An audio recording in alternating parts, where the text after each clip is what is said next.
Gullibility, we must tell you, the views represented on this show are not necessarily those of this station or its management. This radio show contains differing points of view on current political topics, and due to the nature of its contents, it should be heard by everyone. Thank you for listening. Now live from the heart of liberal Wisconsin, where the political party is just beginning, welcome to the Devil's Advocate Show. Best friends proving it's never personal, only politics. Please allow me to introduce myself. Now here are your hosts, Dom and Crute. Welcome to the Devil's Advocates Radio Show, a Thursday that feels a hell of a lot like a Friday, Dom. How are you, my little buddy? Awesome, Crudy. Great to be with you as always, my friend. Fancy Brian working hard on the board. Our fair audience, thank you for tuning in and joining us in our frivolity. You know, Dominic, I'm beginning a road trip tonight, so I'll be absent tomorrow, unexcused, and I'll be back on Monday-ish. I think Monday. We'll see what happens. We'll see what happens. I anticipate being back on Monday, but Dom, I think we got to air some grievances. And I think when Republicans show us who they are, we should absolutely freaking believe it. Dom, let's start today. I got a big issue with this. I'm sure a lot in our audience will as well.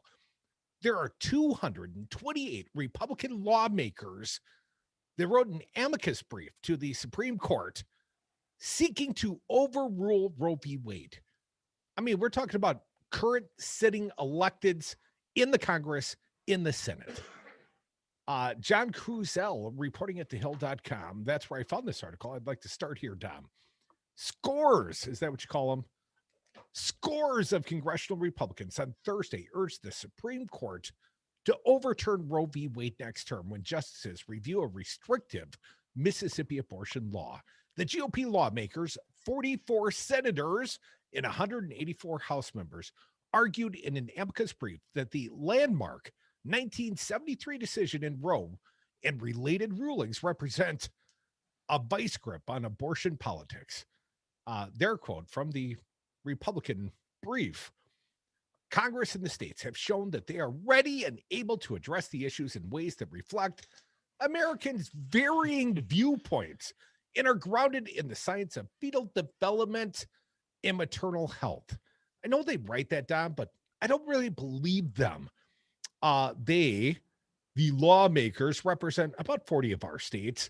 Among the signatories, Dom, there's lots of big names here.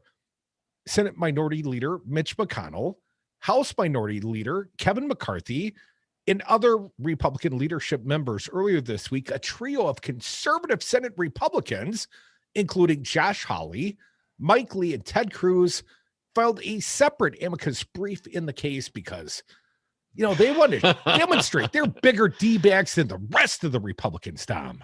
Crudy, the Thursday filing comes after Mississippi's Attorney General urged the justices last week in a brief to overrule Roe when the justices reviewed Mississippi's ban on virtually all abortions after 15 weeks of pregnancy. On Thursday, Mississippi also received backing from a dozen Republican governors who asked the Supreme Court to eliminate federal abortion protections and instead allow states to regulate the procedure. Is that what they're calling now? Regulation? Abortion rights advocates warn that access would be sharply curtailed across the country if the Supreme Court uses next term's Mississippi case to overturn Roe v. Wade. An analysis done in 2019 by the Center for Reproductive Rights entitled "What If Roe Fell" found that the burden would fall most heavily on the American South and Midwest. According to the report, abortion would remain legal in 21 states, while 24 states and 3 territories would likely move to impose some form of ban. In the remaining 5 states, abortion would remain accessible but vulnerable.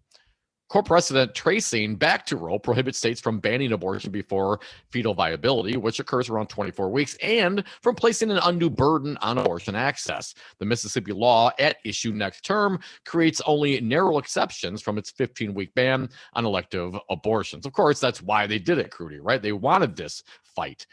The state's appeal comes after it lost 2 rounds in the earlier courts. In 2019, the U.S. Court of Appeals for the Fifth Circuit held that Mississippi's restriction was an unconstitutional ban on a woman's right to terminate an unwanted pregnancy before fetal viability.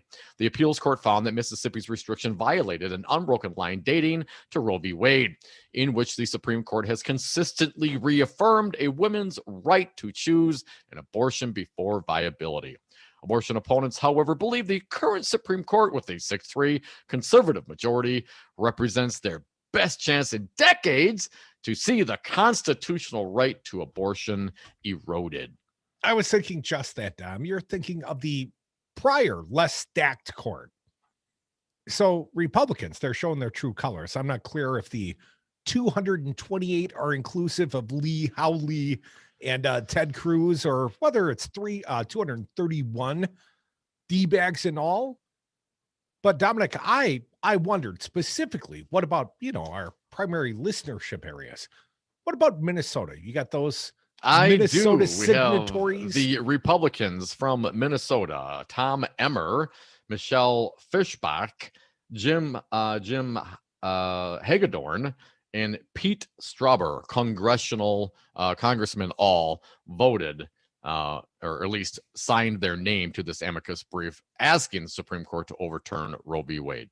Now, abortion's legal in Minnesota on the state level, but here in the state of Wisconsin, abortion would be illegal, predicated on prior state law, and obviously Roe v. Still Wade on the books. Yep. overturned that. But if they overturn Roe v. Wade, here in the state of Wisconsin, we would have basically no legal means for women to get abortions under current law.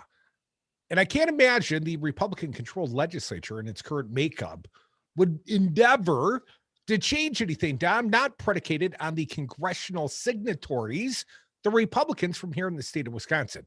Now, we have 8 congressional districts, and we got a lot of gerrymandering. Republicans currently hold 5 of those districts.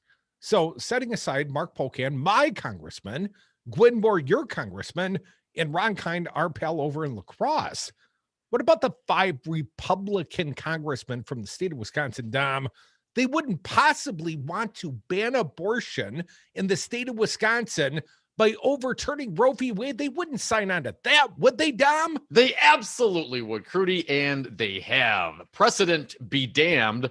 Wisconsin Republican Congressman Fitzgerald, Gallagher, Grothman, Style, and Tiffany, Terrible Tom Tiffany, all signed on. All 5 congressmen, all Republican congressmen from the state of Wisconsin have signed on.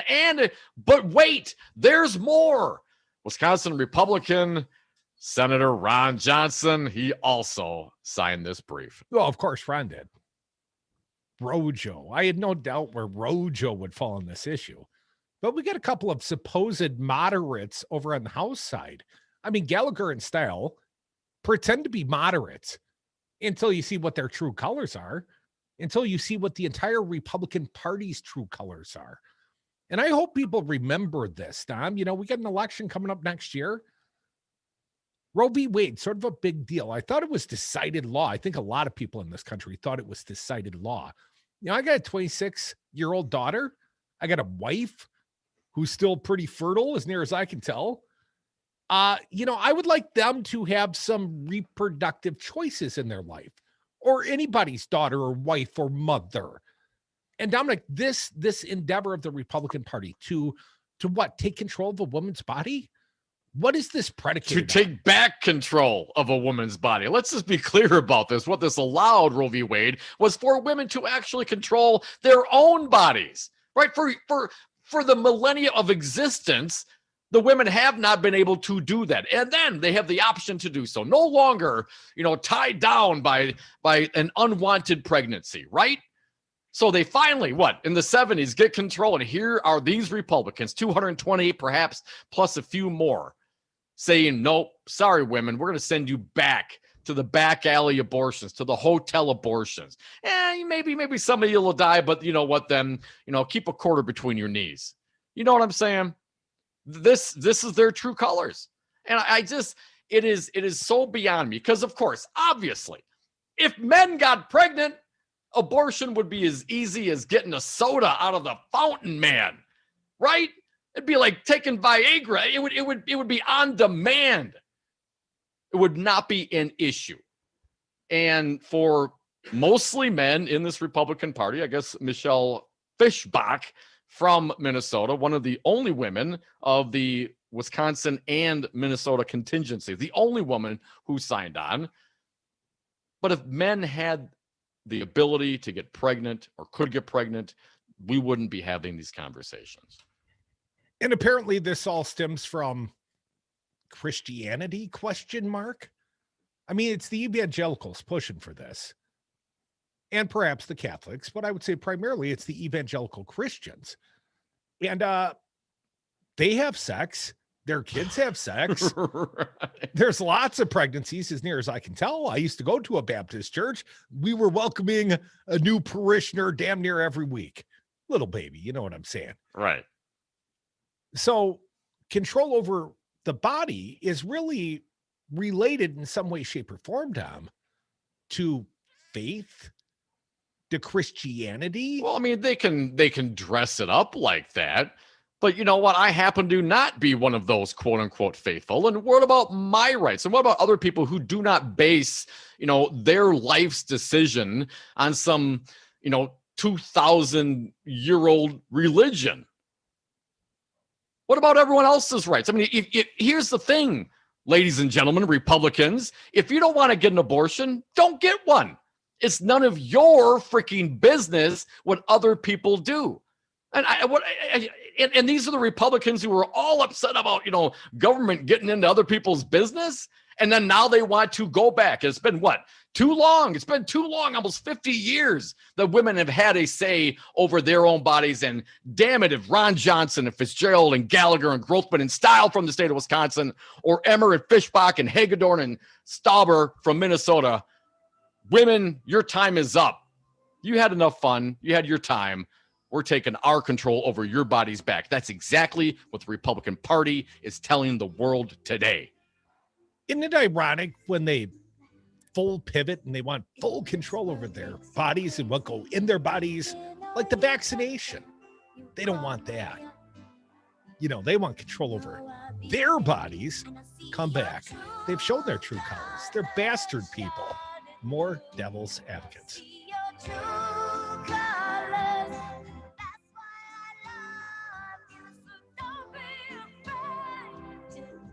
I don't feel like my time here has been particularly successful. No, Ron. It's now only 4 easy payments of only $29.99. The possibility of lung cancer can be pretty scary, especially if you're one of approximately 8 million current or former smokers at high risk. That's why SaveByTheScan.org wants you to know that now there's a breakthrough low-dose CT scan that can detect lung cancer early, and it only takes 60 seconds. You stop smoking, now start screening. For an easy quiz to see if you're eligible, visit SaveByTheScan.org. It could save your life. SaveByTheScan.org is brought to you by the American Lung Association's Lung Force Initiative and the Ad Council. President Biden's American Jobs Plan would invest in clean energy jobs, move the country towards clean power, and create millions of good-paying jobs for families like yours. It's the most progressive plan to create American jobs in decades. Members of Congress need to hear that this plan would help you and your family. Join Move On's fight to help working families. Text ACT to 668-366 to join Move On. Message and data rates may apply. Paid for by MoveOn.org Civic Action. I'm probably okay to have one more drink before I drive home. I'm probably okay. I open the window to stay alert. Probably okay. I just popped some gum in my mouth. Step out of the car, please. I probably made a mistake. Probably okay isn't okay when it comes to drinking and driving. If you see a warning sign, stop and call a cab, a car, or a friend. Buzzed driving is drunk driving. A message brought to you by NHTSA and the Ad Council. Our friend Scott Russ. Johnson's going to have this hearing next week. The way in which he has misused and abused his office in order to try and further these crackpot theories he had 2 anti-vaxxer hearings. I don't understand what the point of that is. It's one thing to be like, all right, if you're a Republican, you're like, I'll just try and forget that Trump said we might be able to inject ourselves with bleach to solve this COVID problem. But why would you so revel in your own crapulence that you would actually have several hearings in the United States Senate. Listen to Devil's Advocates live weekdays from 2 to 5 p.m.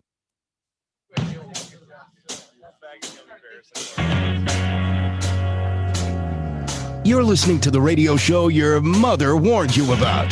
Tom and Kreutz are the Devil's Advocates. And we are back. Thank you for listening to the Devil's Advocates radio show. Phone lines are open for your take, airing some grievances. We got some big ones. You can join us at 844-967-2789. Dominic, I don't know if this is a proper grievance, but I understand there's an infrastructure bill.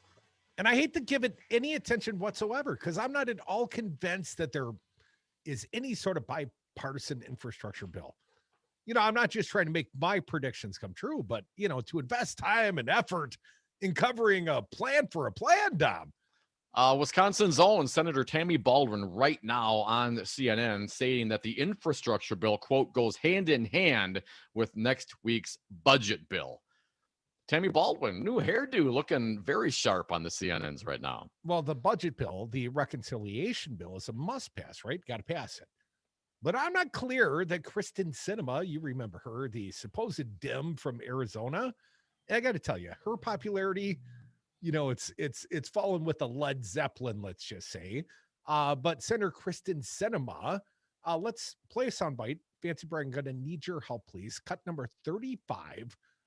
She says, and she was apparently part of this bipartisan deal, greatest investment in our lifetimes. Sounds a little Trumpian here. Play for the people, 35. We just left the floor of the United States Senate, where we had a strong and broad bipartisan showing to move forward on this historic legislation, which will be the greatest investment in infrastructure in all of our lifetimes. Here's the problem. She doesn't want round two. Senator Sinema doesn't want to play ball with her party when it comes time to pass the budget, the must pass. So the greatest achievement of her lifetime, apparently, Dom, this deal, this bipartisan deal. I mean, good on you. But get in line, girl. It's time to be a part of the team. Kristen Sinema, we need you to support part two. Well, I mean, the Dems, they need every Dem. There can be no dissension on that budget bill. They're doing it through reconciliation. That's what they need. So maybe she's just, you know, jostling for position on something else. But as mentioned, man, we don't know where this is going. This is less certainly than a lot of people wanted, more than the Republicans wanted. But apparently they have enough Republicans on board. But, you know, you still got to deal with Pelosi and her crew. So we're a ways away still. Couple of footnotes. This test vote that Sinema references passed the U.S. Senate. A little bit of a surprise here. Supermajority, 67-32. But I did read overnight Ron Johnson. He declares he's a hard no. Hard no. How about the Senate Majority Leader? At least for now, he's Chuck Schumer. And he says this infrastructure plan for a plan, Dom, it's just what the doctor ordered. Cut 70. Sorry, man. I know that's a jump around. A massive investment in public infrastructure will create tens of thousands of good-paying jobs. That's just what the doctor ordered. A little bit more from Schumer. Why didn't Trump do this? 71. Elections have consequences. Such a difference between the bumbling, nasty, divisive last 2 years of the Trump administration and a new Democratic majority in the House and Senate and a Democratic president. Now, Dominic, I would point out just to stick it in and turn it just a little more there, Chuck. I would point out, Dom, I did get an email from Trump overnight. He had many words about this deal. Yeah. Not a big fan of the bipartisan infrastructure deal. You know, wasn't it always infrastructure week? And did he ever sign a bill talking about Trump? Never did he? Nope. It's almost like he's got infrastructure envy, Dom. One more from Schumer. The topic here, the Capitol Police funding. You know, it can't all be Nancy Pelosi's fault and not have the funding to properly protect the building going forward. Schumer, 72. All 50 Senate Democrats fully support this crucial police and security funding. All 50 Democrats are ready to go. We are eager, insistent we meet our deadline. And you could say Republicans can't have it both ways. They can't both accuse Nancy Pelosi of leaving the cupboards bare and unguarded and then also refuse to vote for the funding to guard the cupboards. Mitch McConnell, he had his own take on this. We'll play a little of the Turtle Man, the minority leader, cut number 75. It's robust. I'm glad to see these discussions making progress. I was happy to vote to begin moving the Senate toward what ought to be a robust bipartisan floor process for legislation of this magnitude. Robust. If that's his robust attitude, it's calm down, Mitch. You're getting a little excited. We can't repel legislation of that magnitude. More from McConnell. This is actual infrastructure. The kind of focused compromise that our colleagues have been hashing out could not contrast more sharply with the multi-trillion-dollar reckless taxing and spending spree that Democrats hope to ram through on a party line vote later this year. And I hope they do. Now, we're a ways away from this, Crudy. We're not done yet. But do you still stand by your previous assertions that the Dems only get one bite at the apple? Mitch McConnell will not allow an infrastructure bill to go through and then also let them get away with a $3.5 trillion budget bill. My understanding, the only reason this bill is advancing and Mitch McConnell is giving sort of a okie dokie to it, it's because Kristen Sinema has already shown her cards. She's not supportive of the reconciliation, the $3.5 trillion larger infrastructure bill. One more from McConnell, again on infrastructure. 77, please. Our country would benefit a whole lot from some targeted investment in the kinds of real, tangible projects that fit a common sense definition of actual infrastructure. Shovel-ready projects. That's what we need. I'm so tired of hearing real infrastructure. Yeah, shovel-ready jobs. Here we go. Is there money in the budget to buy the shovels? Come back with us. More Devil's Advocates. A Thursday that feels like a Friday. Your calls could be next. 844-967-2789. You have a builder as your president. I did what I came to do. It's a trap. I'm Satan reincarnated. You've merely made radio your ally. I was born on the radio. Devil Radio. 92.7. Hi there, I'm Kirk Bankstad, and I own the Monaco Brewing Company. And I also have a super PAC. We make good trouble in the North Woods of Wisconsin. You can support our efforts at themonacobrewingcompany.com and buy our Woe gear, like t-shirts, hoodies, and trucker hats. Enter the code RADIO and get 10% off on your next purchase. A portion of all sales support the Monaco Brewing Company Super PAC, which is dark money meant for good. That's themonacobrewingcompany.com. Full Mile Beer Company and Kitchen in downtown Sun Prairie is hiring line cooks. Full Mile is a brewery and a full-on restaurant too, with an all-from-scratch kitchen, wood-fired pizza oven, an inventive menu, and brunch on the weekend. You get a competitive starting wage, plus they offer health, dental, vision, and they'll pay half of your monthly health insurance premiums too. If you are an experienced line cook, Full Mile Beer Company wants you. Apply online at fullmilebeercompany.com/employment or stop into the Full Mile Beer Company and Kitchen and see for yourself what the Donahue with an AP News Minute. A strong quarter of growth means the economy is bigger than it was before the pandemic. The AP's Sagar Magani has the story. The economy grew at a solid 6.5% annual rate from April to June, spurred by vaccinations and government aid. For the entire year, the economy is expected to expand perhaps as much as 7%, which would be the biggest calendar year growth since 1984. Other indicators are good as well. Consumer spending grew by nearly 12% last quarter. But while the economy is showing sustained strength, a resurgent virus could weaken the recovery if consumers again hunker down and slow their spending. Sagar Magani, Washington. The number of people filing claims for unemployment dropped last week. It's a sign the job market continues to recover rapidly, but a recent increase in virus cases could have economic consequences. I'm Ed Donahue. Is your bathroom looking old and worn out? Want to update it, but you don't know where to start? Then let BCI Bath & Shower show you how to turn that old bath into an aisle of beauty and functionality. Our residential bathroom solutions provide the best value on the market, and our customer service is second to none. Our cost-effective BCI Bath & Shower family of products has what you need.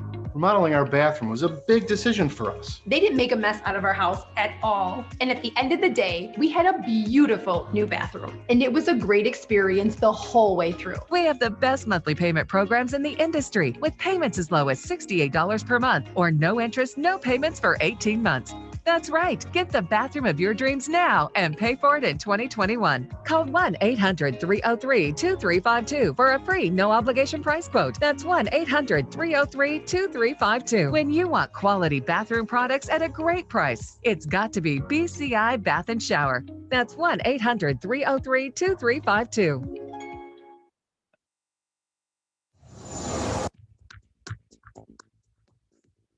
For Devil Radio, 92.7 FM and WTTN 1580 AM. I'm Luke Mathers with your headlines.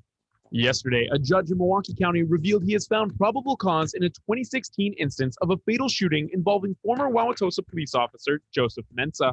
The decision comes more than 5 years after the incident, which at the time, the Milwaukee County District Attorney's Office determined the shooting was justified as self-defense. Now, a special prosecutor will be appointed to review the case. The Madison City Plan Commission voted unanimously on Monday to delay the demolition of the Wonder Bar on Olin Avenue ahead of a redevelopment project slated for the site. A group of Madisonians have now submitted an application to make the bar a city landmark. The Milwaukee Brewers completed a trade with the Arizona Diamondbacks yesterday to receive all-star third baseman Eduardo Escobar ahead of tomorrow's MLB trade deadline. You're listening to Devil Radio, 92.7 FM and WTTN 1580 AM.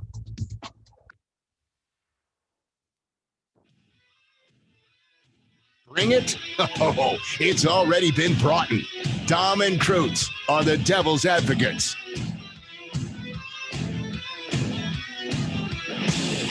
Welcome back to the Devil's Advocates radio show on Thursday. That feels a lot like a Friday. We air grievances on Friday, so if you got early ones, join us on the phones at 844-967-2789.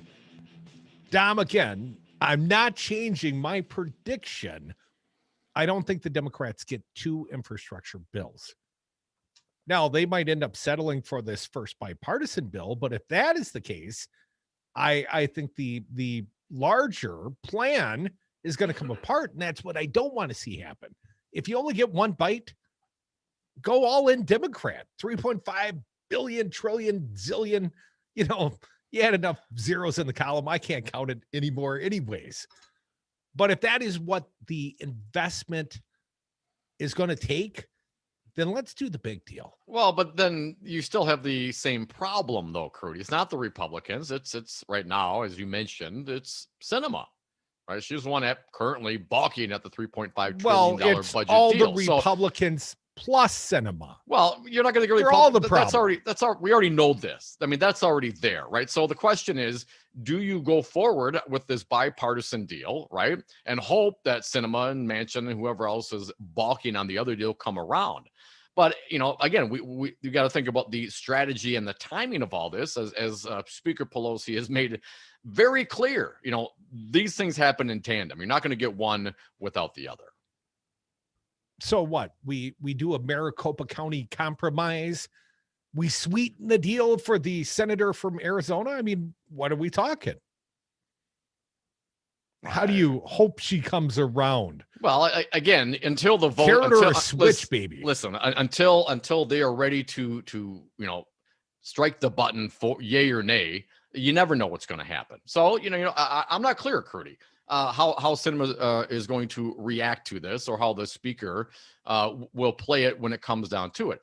But I don't see that your position is that you're going to get one and not the other. But Pelosi saying, if you're lucky. Pelosi saying, well, we're going to get both, or what happens if we don't get both? Nothing? No, Pelosi says we're going to get ours. You got to pass the budget. You got to pass the reconciliation bill. That is the must pass. This This is just now going to debate. And I don't think it's going to survive the debate. I think when the debate is done and people realize either Sinema's on board for the larger reconciliation bill, she's been persuaded in some way, shape, or form, and then you're going to see Republicans jump away and abandon ship on their own bipartisan deal, or you're lucky to get something that Trump couldn't even deliver on. I think you get a reconciliation bill only, and I stand by that prediction. But what makes you think then, if Sinema's already saying she's not down, or at least indicating Because they're not that going to get this now, earlier bill. They're not going to but get. what makes you think that would not change her mind? I would say there'd be a hell of a lot more pressure on her if this is the biggest achievement ever. Well, we get an achievement 3.5 times this size that we could put your name on. You can be one of the co-sponsors, Kirsten. But what I would say is this deal will not survive the debate, because part of the debate is, will there be a bill number 2? And if there is, then Mitch McConnell's going to go out and whip his members and tell them 10 of you will not vote for this bill. Side note, I got some correspondence from the White House. Ooh, very the new fancy. administration. Last time I got mail from. Is it summons? In this case, no. That would come from the courts.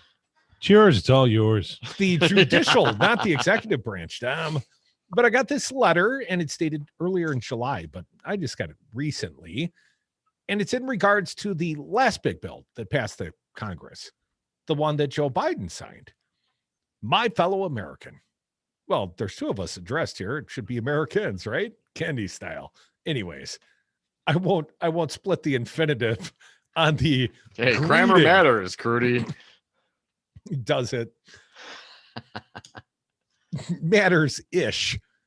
On March 11, 2021, I signed into law the American Rescue Plan, a comprehensive strategy that is helping the nation put an end to the public health and economic challenges of the pandemic, including $1,400 rescue direct payments sent to most Americans by early April. And today, I'm writing to tell you about another important economic benefit of the American Rescue Plan, an expanded child tax credit that will provide needed tax relief to almost all working families with children in our nation. And I'm thinking to myself, I got chitlins, I got kids. So let's dig in a little bit here, Dom. For 2021, most families with kids will get tax relief payments of up to $3,000 for each child between 6 and 17 years old, and $3,600 for every child under 6. Well, our kids are starting to age out of that earlier bracket. And in fact, I got a 17-year-old, so he's right on the cusp. What do we do with him? Now I got to call an accountant just to know how to respond to this letter, Don. It goes on to say, but there's more. You know, Ron Popeil died yesterday. Yeah, I heard. And Fancy Brian. You get 12 different dyes and shapes. Fancy Brian, kind of got ahead of the Ron Popeil references. You still got the Ron Popeil rotten reel, Fancy Brian. I bet Darby would be well suited to have. I just edified It's got Luke. a tackle box in the handle. Well, here's the thing. Yeah, Luke in the office, he's a young man and he does not know who Ron Popeil is. So I'm like, let me show you the pocket fisherman. Come here, son. But wait, there's more. He also did the spray heads with the hairspray for the Great spray looking head. hair. Yeah, you have to have like a little bit of hair, but then you spray it on. You have a spray head. GLH means great looking hair. But wait, there's more. Well, in this White House letter addressed to yours truly, and there's more. Well, usually tax relief is not available until you file your taxes next year, and that could be later next year for some of us, Dom. We are paying half of your expected child tax credit in advance so you can receive it this year. Starting in July, you will get up to $250 a month for every child, again, between 6 and 17, and $300 for every 6 and under, little whippersnappers. As the letter tells me, Dom, I want to stress, if you filed your taxes in 2020, I have not, or 2019, I guess I did, you will get your child tax relief payments automatically. You do not need to take any action. And if you use direct deposit to get refunds from the Internal Revenue Service, never give them your account numbers, folks. They can look them up, but if they're going to seize my money, they're going to have to do the legwork. The You know what I'm Googling to saying? do it. So, if I ever get a check from the IRS, you can mail it. Just mail it. You will get this child tax relief payment on the 15th of every month, starting July 15th. And based on their records, the IRS estimates that monthly payments, and it's a amount less than $250 a month. And I'm not clear why. Maybe it's because one of my kids is aging out. But anyways, I get less than $250 a kid per month, but it was more than I expected to get, which was bupkis, Tom. If you have questions or would like to learn more about your child tax credit, you can visit childtaxcredit.gov. When I took office, I promised the American people that help was on the way. The child tax relief payment is one more way the American Rescue Plan makes good on that promise. Our economy is on the mend, and I believe brighter days are ahead. I truly believe there's nothing we can't do as a nation as long as we do it together. Signed, President Joseph R. Biden Jr. And the greatest part about this, Tom, the check preceded the letter. Nice. I got this manna from heaven, buddy. Pennies from heaven. I got a little money from the government. I don't completely unexpected. Don't recall these specifics on this, but is this particular program slated to expire at the end of the year? It's a one-year program, but in the larger Democratic proposed reconciliation bill, my understanding, Dom, it would be a permanent extension of this earned income tax credit, which the dollars that apparently you get ahead, that's in advance on the future tax cut.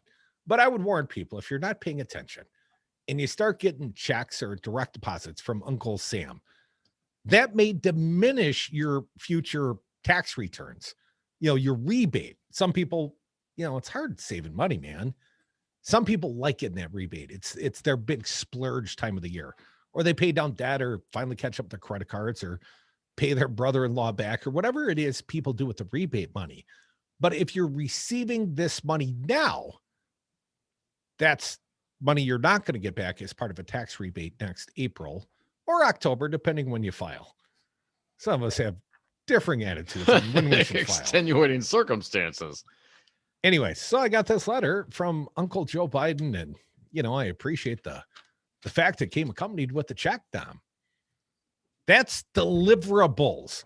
I'm smiling today. It's not a ton of money, but it's money, and it's money I can spend on the kids, or stick in the gas tank, or put in their bellies, which is the most likely use of that money. Kids are going to eat fast food and we're going to pay for it. Or you get angel hair, vermicelli, spaghetti, you get linguine, fettuccine, egg noodles. Or, half a sub, more likely. In addition to that, you get a package of semolina flour. Wait, there's more. It's time to start doing some cooking. So anyways, thank you, Joe Biden. But I'm telling you, man, the American people are seeing this deliverable. And I would tell you that if we start seeing shovel-ready jobs, or over the course of time, nobody's super excited about seeing highway construction, traditional infrastructure, the sort Republicans might sign off on. But you know what I'm always excited to see, Dom? Cranes on the skyline. I'm always excited to see new construction of that sort, some big, massive investment being made in my community. That always excites me, as long as I don't have to drive through the construction zone thereof. Well, certainly. And, roads are one thing, but there's lots more to infrastructure than just roads. Our bridges and dams and, our rail, there's a lot of work to be done. There's a lot of deferred maintenance that needs to be caught up on. I mean, we've had administrations constantly kicking the can down the road on making the proper investments. And you look at, our competition around the world, other economies, and how they are building their infrastructure. Illinois? We've got a. Oh, I think you mean China. We've got a lot of work. We've got a lot of work to do, and it certainly that will help the employment situation as well. I mean, it is needed, and it is time. It is necessary. Yeah, but the question is little one or big one, because you don't get a little one and a big one.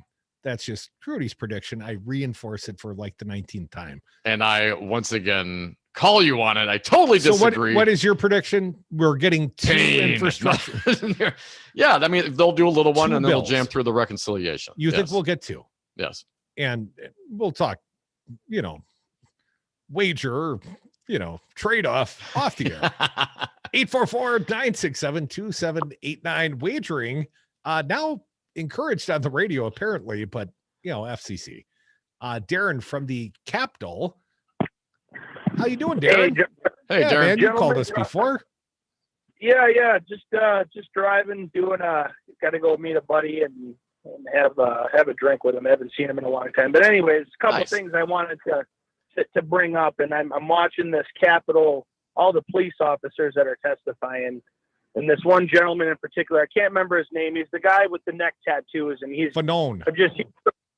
So many people have bashed him about what he said, and they're like, "Oh, the Oscar goes to for best Academy performance." I saw that one blonde lady on Fox News the other Laura night. Ingraham.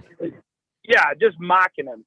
And it's like, give me a break. Are you kidding me? The fact that he wasn't killed, or the fact that he didn't kill somebody and actually pull his gun out and shoot someone. I mean, you ask officers, if I was put in that situation, say that exact same thing happened to me and all my fellow officers when I was one. And if that instance happened, my God, the fact that just the one lady got shot out of all the people, and the fact that more people didn't die is a miracle. But it's just a mockery. All these Republicans say, "Oh, we have the police's back. We're pro police." This ain't nothing. This is total. It goes against everything that they've said. It's a bunch of crap, And the other Darren, thing I wanted to say, yeah, go ahead. Hang tight, buddy. We got to take a quick break. We want to hear from you, though. Stick around. More Devil's Advocates.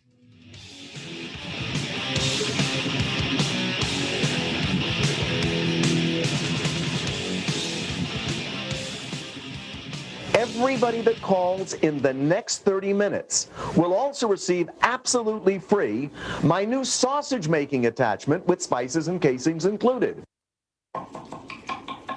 These are the sounds of a dinner that almost didn't happen.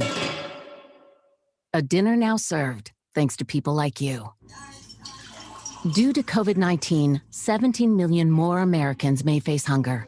Feeding America is helping our neighbors in need. And if you're able, you can too.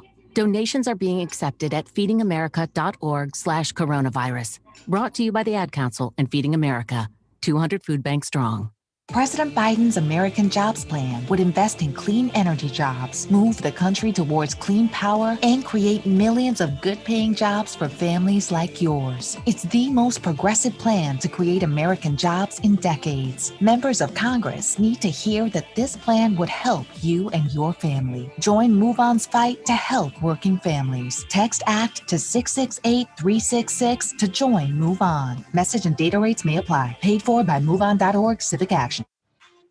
Hi, this is Dom from the Devil's Advocates inviting you to join us on Patreon.com. Patreon allows for our audience to access exclusive programming not available anywhere else and gives you the ability to directly support the greatest radio show ever. History's patrons have supported the works of Michelangelo, Leonardo da Vinci, Monet, and now with your support, the Devil's Advocates. So please go to Patreon.com and search the Devil's Advocates to pick your subscription. That's Patreon.com and the Devil's Advocates, the greatest radio show ever. My Congresswoman Rep. Gwen Moore, over 100 Republicans signing on to that Texas lawsuit. What are your thoughts on your fellow Republicans in the House? Honestly, this is what we all sign up for. This is a democracy. You run races. I've been involved in races where people lose, and I'm ashamed of the fact that we had one congressman, I guess he's brand new, who voted for this nonsense. Listen to Devil's Advocates live weekdays from 2 to 5 p.m.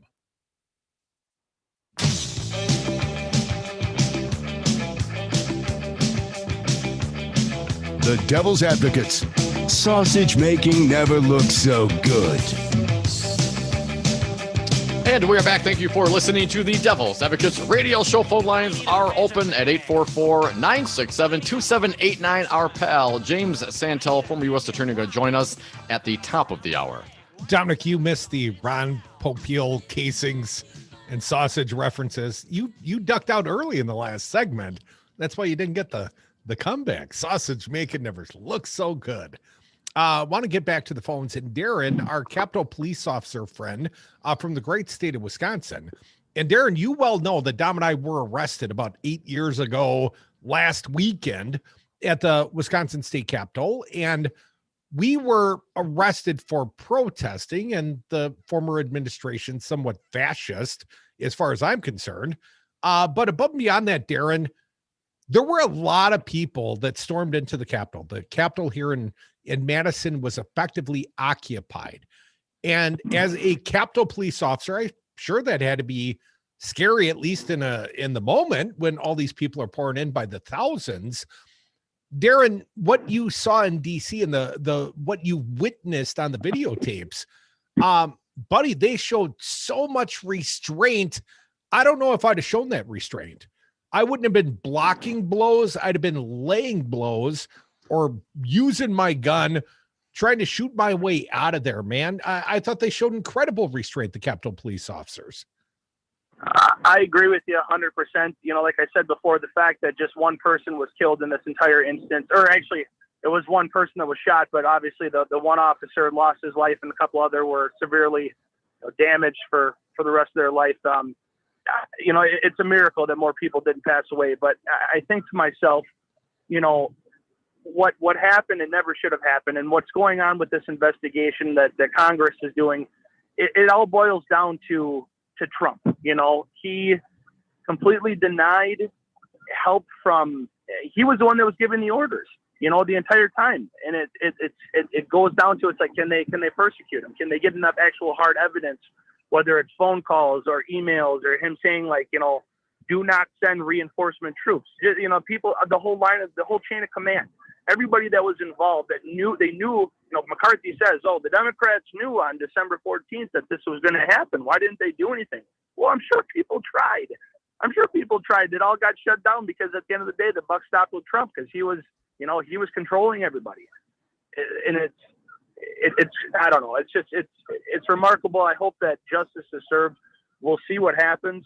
But the other thing I wanted to actually bring up to you guys is why haven't the Democrats changed their logo? It's a jackass.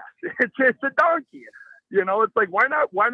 It should be something like an American eagle or you know, Captain America's shield or something. Like, why can't you guys should have put that out to your viewers as a challenge. Come on, like the Democratic Party ever listened to a thing we had to say, Darren? Here's our newest messaging, Darren. You see if you agree with it. We stole this from Officer Hodges. We think they're Trump terrorists.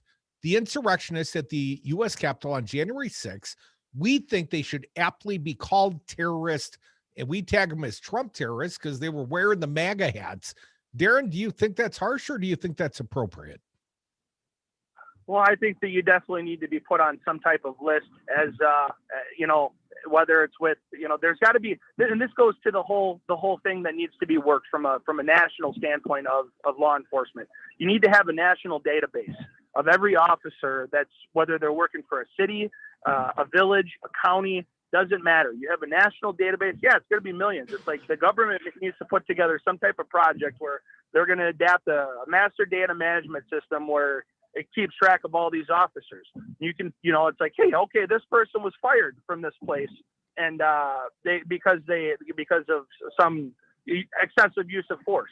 It'll keep them from going 60 miles down the road and getting hired someplace else. Pretty much like what happened with Shelby. You know, that's part of the whole. They don't need to defund the police. They need to continually educate the police. There's not enough of the one-on-one, you know, there's a lot of things that need to be worked out. But in my opinion, you need to get some type of system that manages the entire U.S. where you can look in to see if these people are good people or if they shouldn't be hired anywhere else. You know, that's one thing. But yeah. Well, you know, appreciate your call, Darren, and appreciate your candor. They'd declare that some sort of taking away your guns registry would be my fear. Well, I mean, state. But I wonder why there was a greater proportion of, cops and ex-cops and military and ex-military in this crowd, right? Versus the normal percentage of those in those fields of a sample of the U.S. population. Why? You mean Why at the is Capitol that? insurrection? Yeah, because they're people of action. They went up there because some of them were told to go there. They believed Donald Trump. They could make a difference. They thought they're up there to raise hell. They're up there to overturn the outcome of the election. They're up there to enforce their will upon the U.S. Congress and Mike Pence. That seems very insurrection-y, though, right? And these are former law enforcement officers. But they're following these are former military folks. I mean, what are you fighting for? Yes. But their bully, their Cheeto Messiah, their guy is the one calling them to do this stuff. He's the one that was at the Ellipse. See you at the Capitol. I'll be marching down the street with you. Peacefully, be peaceful, but go kick some ass. Really, that was Trump's message. See you at the Capitol. Go show them how angry you are and make them do the right thing, which the right thing, to Trump's perspective, was overturn the outcome of the election. Which is to overturn democracy, which is to instill an authoritarian in place of the will of the people. I mean, that's what they're asking for. And that's what they willingly did. And that's why they are called, rightfully so, the Trump terrorists. Okay, so we're keeping score this week. They are Trump terrorists if they marched on the U.S. Capitol on January 6th. I have no doubt. And above and beyond that, we know that at least 228 Republicans, electeds, Congress people and U.S. senators, guys like Ron Johnson and Mike Gallagher and Brian Stile, they all signed off on an amicus brief to take away reproductive rights, to overturn Roe v. Wade. I mean, they got a hell of a platform they're running on next year. Domestic terrorism, taking away women's reproductive rights, and voting against. I mean, what a time to do it, right? I mean, there's a lot of pressure on the Republicans right now. So what a wonderful time to roll this. I mean, the divisive issue of our time. This is when they're going to decide to roll it out. Where the same week of the insurrection investigation officially started, and you take the biggest wedge issue of our lifetimes, and you just pour gasoline all over it and you fire it up. That's what Republicans are doing right now. And no masks, no vaccine, and no common sense, of course. Come back with us. Hour 2 is next. Former U.S. Attorney, our good friend James Santelle, talking all things legal. Sorry, holding callers. Try us again in hour 2.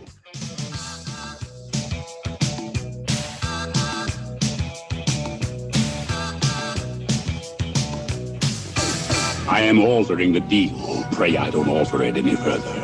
You also get a pasta fork, you get a measuring cup, you get $100 worth of coupons, as well as a recipe booklet with English and Spanish instructions.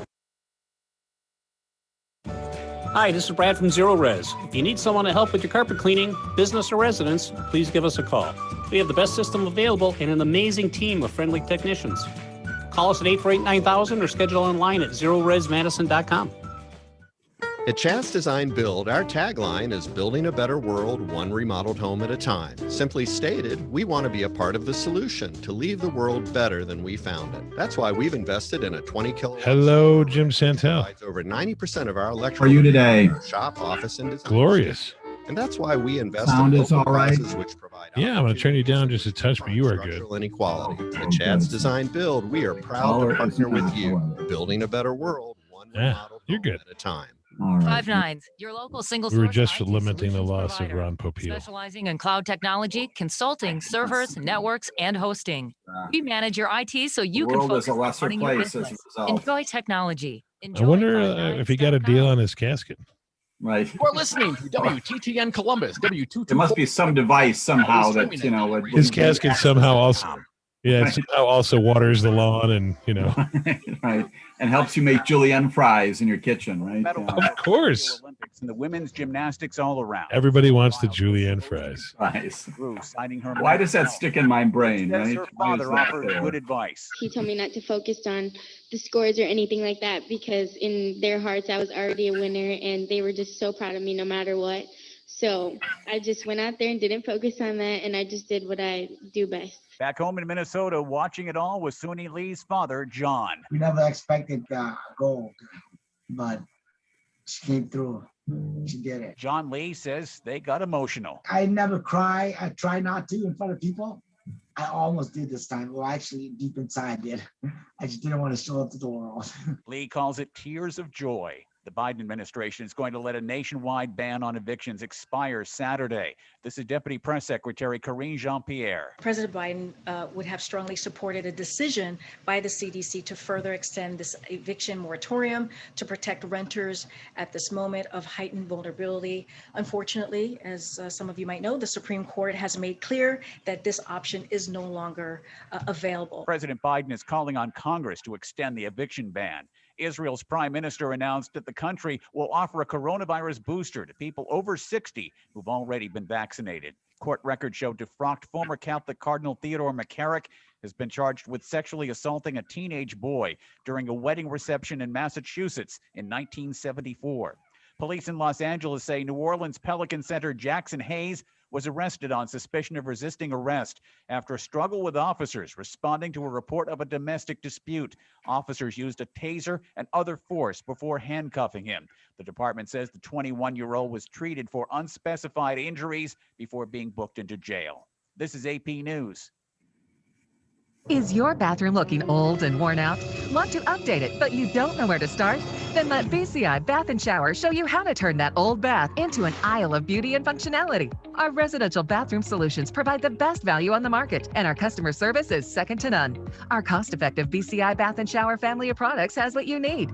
Remodeling our bathroom was a big decision for us. They didn't make a mess out of our house at all. And at the end of the day, we had a beautiful new bathroom. And it was a great experience the whole way through. We have the best monthly payment programs in the industry, with payments as low as $68 per month or no interest, no payments for 18 months. That's right. Get the bathroom of your dreams now and pay for it in 2021. Call 1-800-303-2352 for a free no-obligation price quote. That's 1-800-303-2352. When you want quality bathroom products at a great price, it's got to be BCI Bath & Shower. That's 1-800-303-2352. Hey, how's it going? Come down to 550 State Street. At Knuckleheads, we're your one-stop shop for all your CBD, glass, hookah, cigar needs. We got deals like buy four, get one free on papers, cones, CBD carts. Too many things to list. Call 608-284-0151. Ask a friendly neighborhood Knucklehead any questions. Or check out the website, knuckleheadcbd.com. Knuckleheads at 550 State Street. We got you covered. I'm Lando Commando, and I'll see you there. Make some room on your home screen for the greatest radio app ever. Check out the Devil Radio app in the Apple and Google Play stores today and stream the greatest radio station ever wherever you go. The Devil Radio app, streaming 24/7 right from your smartphone. Do you want Wisconsin to suck? I don't. That's why you're listening to me now. I'm Hawk, owner of the Atomic Koi. Come to the Koi and tell them you're there because the devil sent you. Then I can spend more money on ads and help Devil Radio keep Wisconsin from spiraling into post-apocalyptic Republican suckage. I mean, that's Iowa's job. Buy a round of the Atomic Koi and save Wisconsin one drink at a time. Suck down drinks so we don't have to suck. Okay. This is Crudy, and I recommend calling Dave and the team at Community PC to solve all your computing needs. Why do I call Community PC? Because I don't want to learn new things about tech. Because I don't want to call the manufacturer's customer service line and waste half a day of my life. Because I don't want to ask my kid for help and have him respond, okay, boomer. Just call Community PC at 608-268-7178 for their patient service. Just let Community PC fix it. 608-268-7178. Call today. Greetings, everyone. This is Nate Tim inviting you to my show, Lay of the Land, about life and politics in rural Wisconsin. Join me every Thursday at 7 p.m. on Devil Radio. This week, my special guest is Jerry Apps. See you then.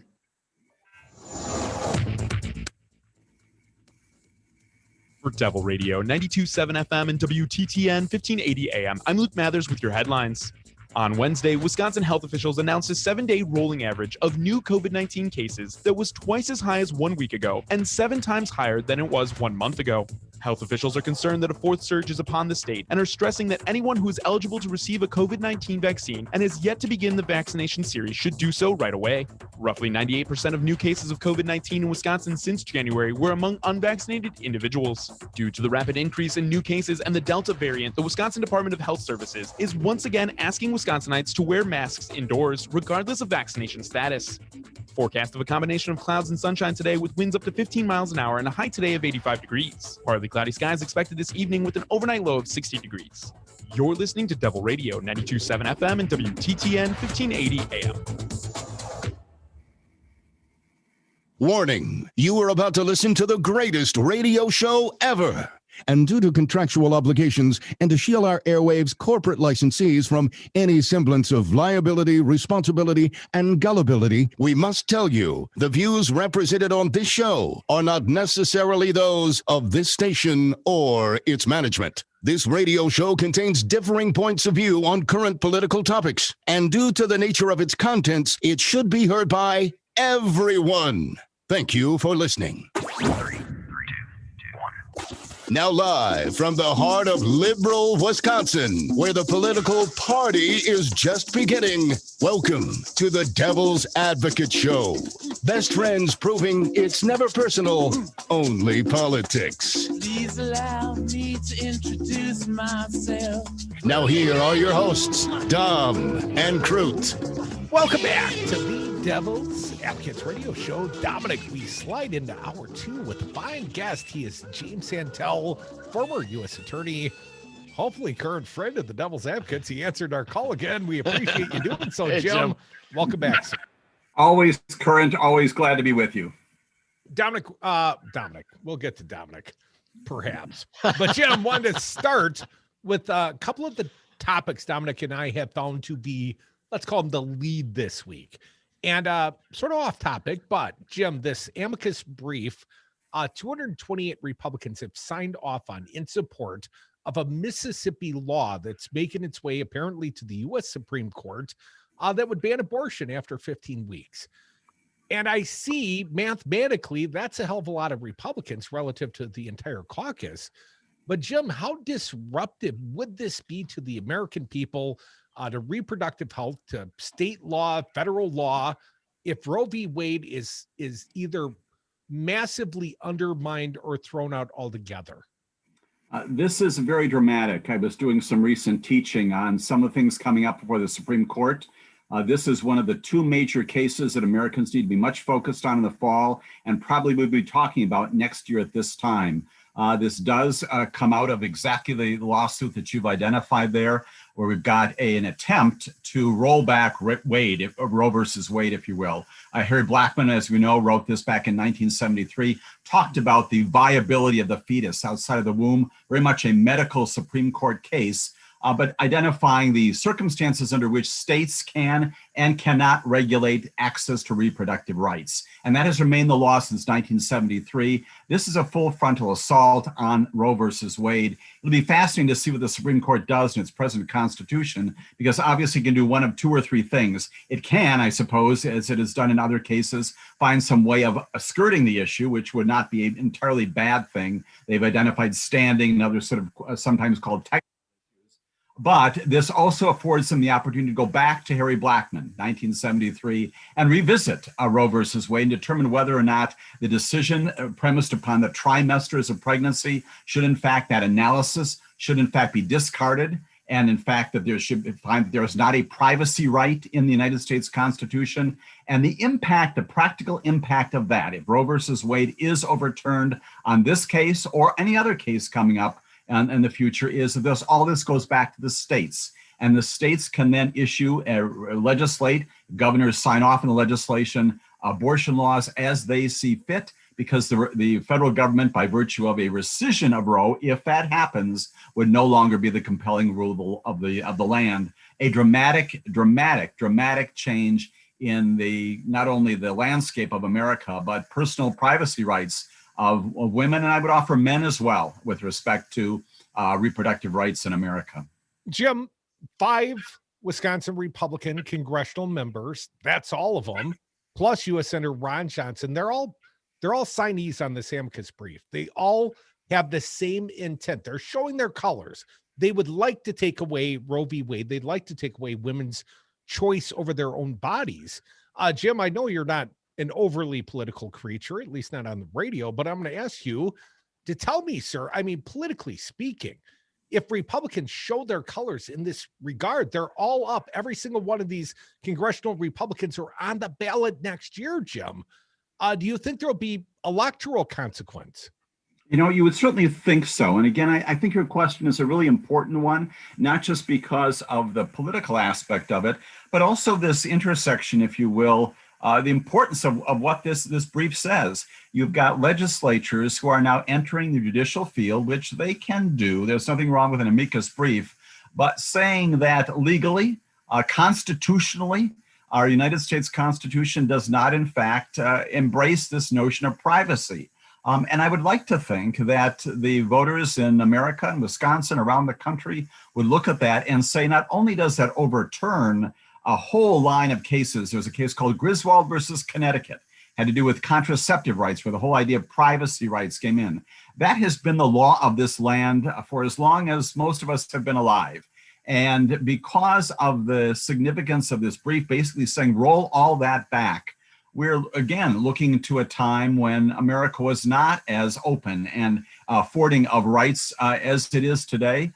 This kind of thing should be the sort of thing that should be looked at by every voter who goes to the polls in Wisconsin or around the country to determine whether or not that's the future of America that they want.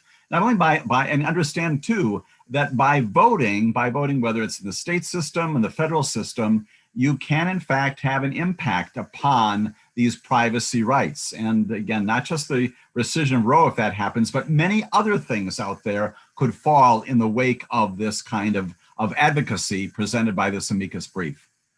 Folks, you're listening to the Devil's Advocates radio show. Our pal James Santelle, former U.S. Attorney, joining us via the Zoom. Jim, always a pleasure to come around. Appreciate it, man.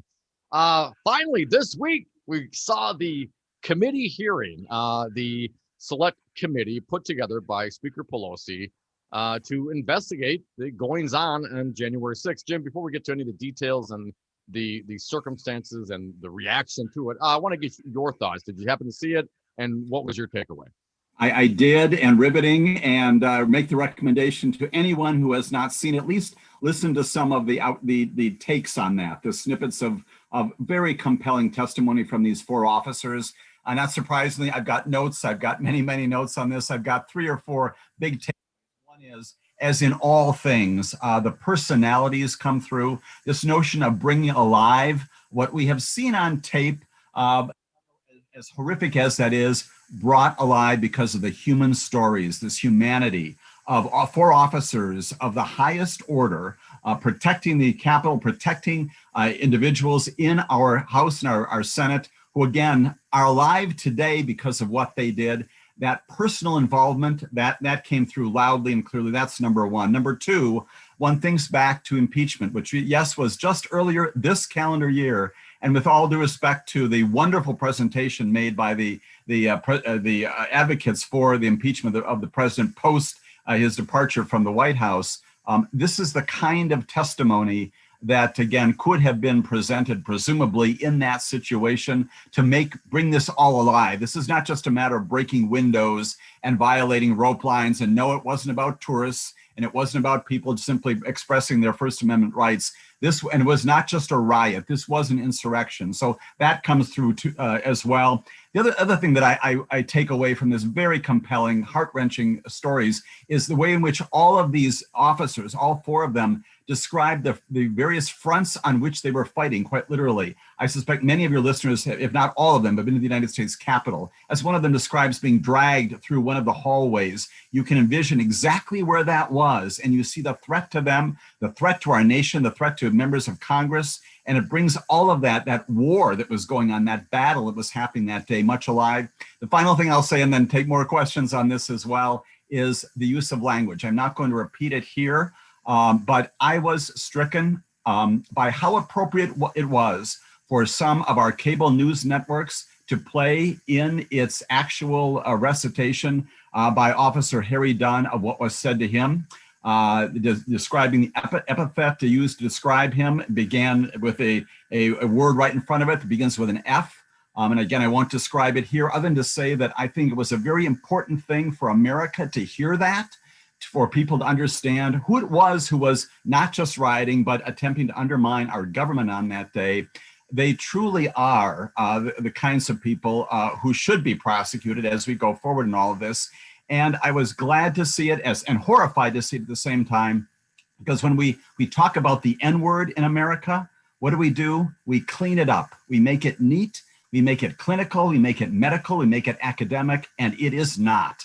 It joins its rightful place in the dung heap of words. We describe people with disabilities, people who are Irish, people who are Italian, people who are gay and lesbian, and all sorts of other things.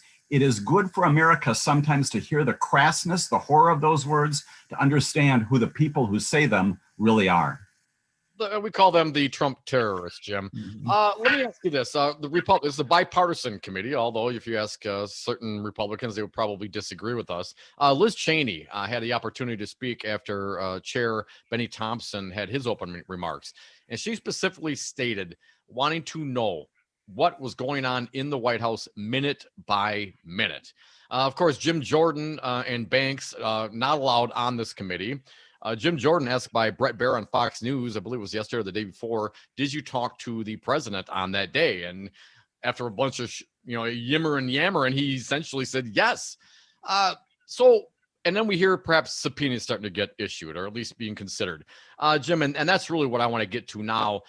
What kind of effort? We look at the Don McGahn, former White House counsel, took 2 years to get his testimony.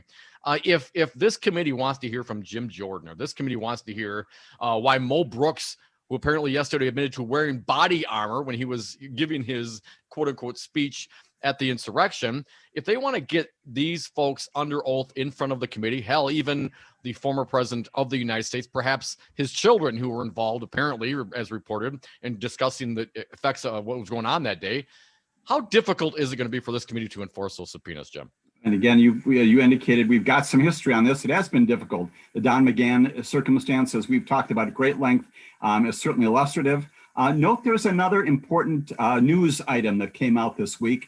I think much related to that, although not specifically related to this particular select committee. But the United States Department of Justice, through a memorandum from the Deputy Attorney General's office, said that because of the extraordinary circumstances, their words, not mine, that weigh against the normal constraints on closely held information, the United States Department of Justice is in fact authorizing members, both present and former, of the Department of Justice to testify in these kinds of cases. And so that is a good sign that in fact we've got people at that level saying we need to have these folks come forward in response to subpoenas and other kinds of requests.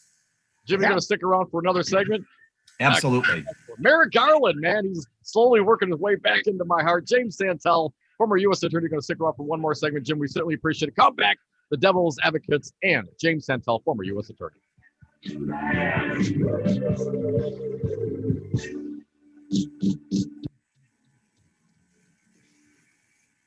The mood of the crowd was positive and festive. Wrong!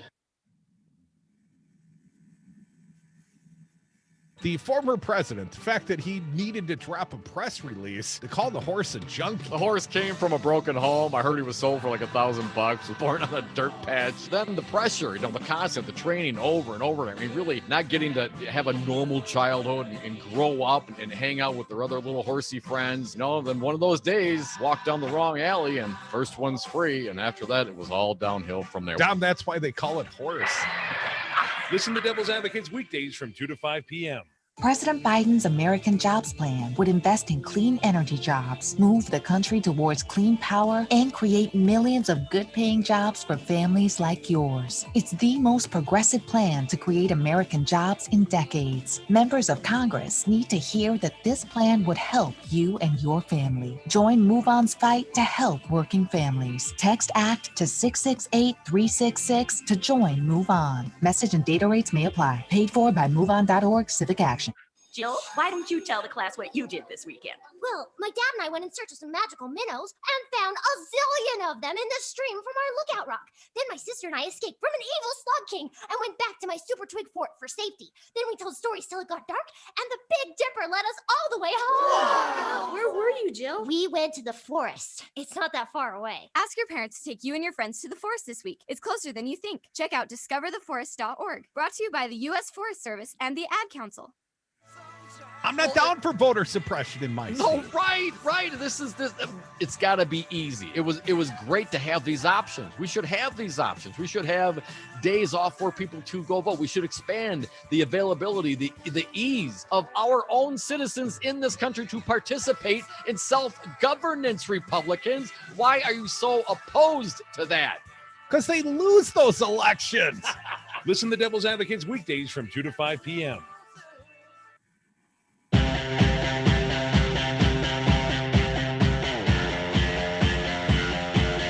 The Devil's Advocates, radio for the 99%.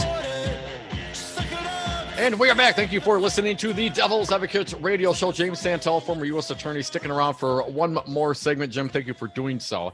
Talking about this committee, and my question ultimately, Jim, the subpoenas that will obviously be coming forward. What legal strategy do you think people like Mo Brooks or Jim Jordan or hell, even the former President Trump, would they use to delay or try to not show up? And what enforcement does this committee have to make them comply? Sure, we're going to see that again, right? We've got a promise that this select committee is going to reconvene in a couple of weeks and follow up on your comment before the break about Liz Cheney wanting to get to the bottom of not just what happened on that day, but what was going on in the White House, these communications between Congress and the White House. How do you get that? You issue subpoenas, and you issue them far and wide. You issue them to former Trump officials. You issue them to the former president of the United States of America. He's plainly a fact witness in this matter. You issue them to members of Congress who themselves are fact witnesses, as I indicated. And then we go ahead with what was anticipated to be the litigation about them. You run into court, very likely, not the committee members, but those who are opposing those subpoenas. And you ask to have them quashed as an overreach of the congressional oversight and legislative purpose. And again, you hope that a federal judge will take a look at those kinds of things, act promptly. There's no specific deadline on this select committee's work, but act promptly to ensure that, in fact, there's a decision made. And you'd like to think an appeals court will also act reasonably promptly. Certainly the Don McGahn circumstance was not a good illustration of that. But given the fact that this is now underway, you've got a standing committee that does have designed by the Speaker of the House of Representatives to investigate this. You've got a legitimate legislative purpose. You've got an oversight function. It is right within the four corners of the Constitution, and it is being pursued, if the first day is any indication, with all of the balance, almost all the balance, as you would in a trial court, where you're asking people questions about what happened. What did you see? What happened after that? Who, what, where, when, why, and how? Those are the kinds of things that subpoenas are intended to solicit, to produce a witness who will provide those kinds of testimony. And I would certainly hope that the committee would be aggressive, not only in issuing those subpoenas broadly to get to Liz Cheney's questions, but also to be just as effective and just as forceful in arguing to support those in what should be an expedited adjudication of them by the federal courts right there in D.C. Our fun guest, James Santelle, former U.S. attorney. Jim, someday soon it's going to be Merrick Garland's day. But let me ask you, the big lie, obviously, it's still being told. And right here in the state of Wisconsin, we've got Janelle Brandtjen, a Republican state assembly lawmaker who heads up the elections committee. And she's claiming she's going to roll out some sort of forensic audit. And the speaker of the assembly says, slow down. I'm already doing a forensic audit through outside investigators and a former, my words, corrupted Wisconsin Supreme Court justice. But I see Merrick Garland from over at the DOJ says, slow down, states. Your efforts of this sort are going to subject you to what, Jim? What is the DOJ warning the states or these perpetrators of the big lie?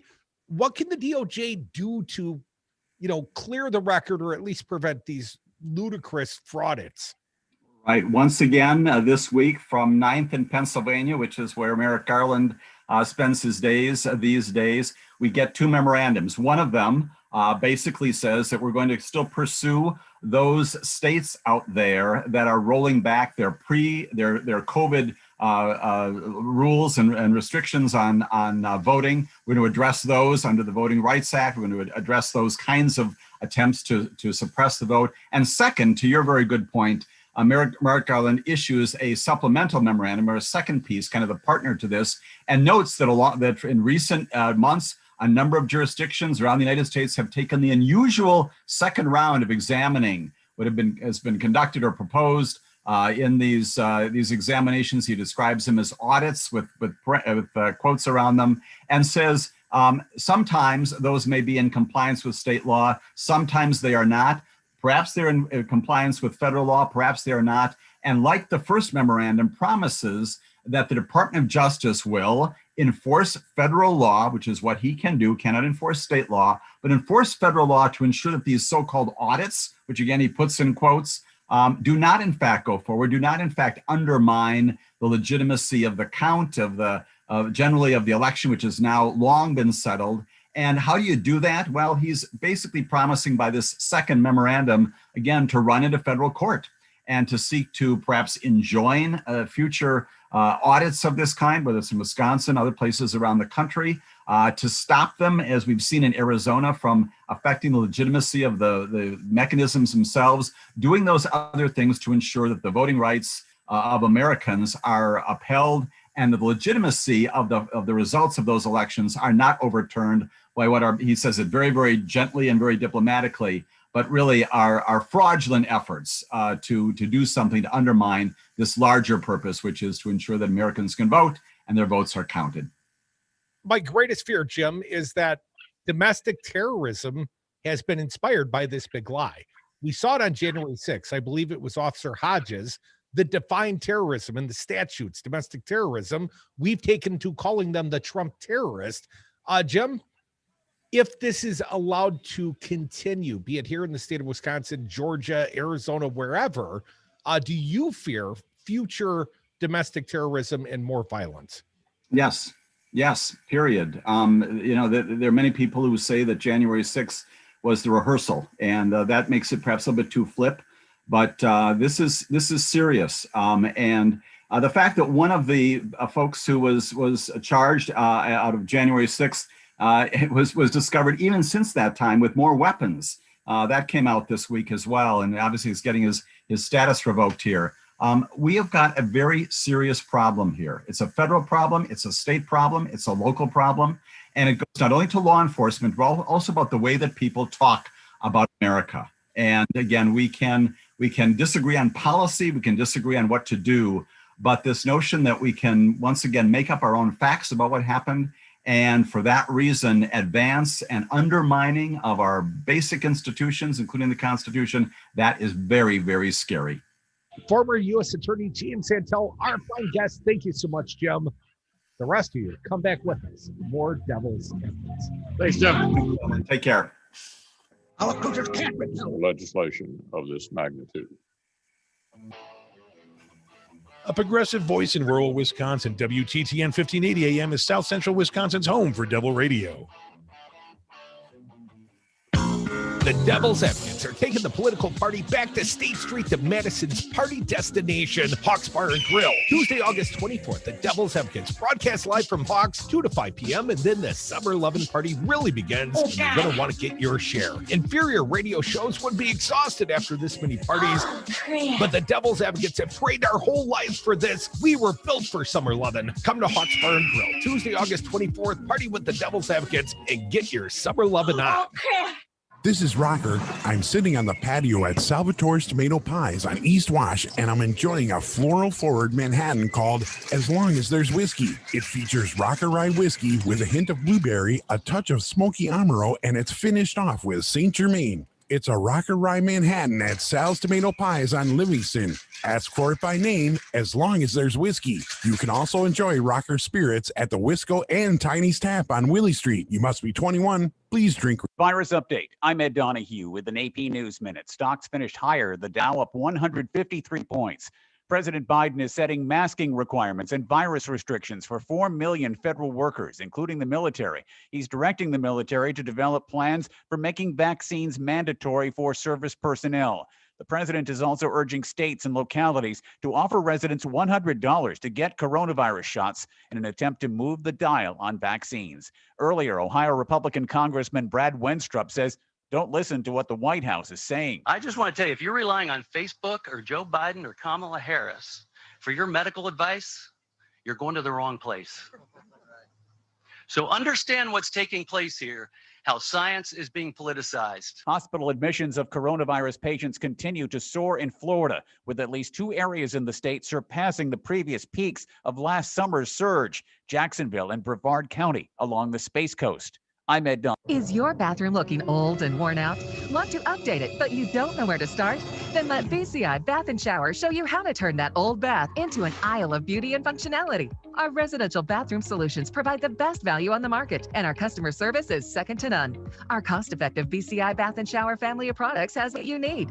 Remodeling our bathroom was a big decision for us. They didn't make a mess out of our house at all. And at the end of the day, we had a beautiful new bathroom. And it was a great experience the whole way through. We have the best monthly payment programs in the industry, with payments as low as $68 per month or no interest, no payments for 18 months. That's right. Get the bathroom of your dreams now and pay for it in 2021. Call 1-800-303-2352 for a free no-obligation price quote. That's 1-800-303-2352. When you want quality bathroom products at a great price, it's got to be BCI Bath & Shower. That's 1-800-303-2352.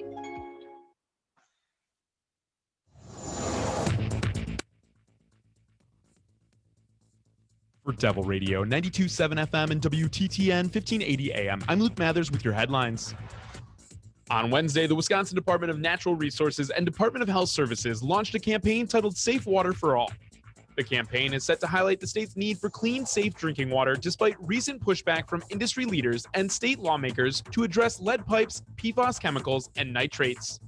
Many provisions that would have addressed safe drinking water in Wisconsin were stripped by the Republican-led Joint Finance Committee from the budget proposed by Governor Tony Evers earlier this year. Randall Cobb is anticipated to be a Green Bay Packer once again. Details of the trade with the Houston Texans have yet to be announced, but the move comes as the Packers front office looks to resolve tensions with quarterback Aaron Rodgers. You're listening to Devil Radio, 92.7 FM and WTTN 1580 AM.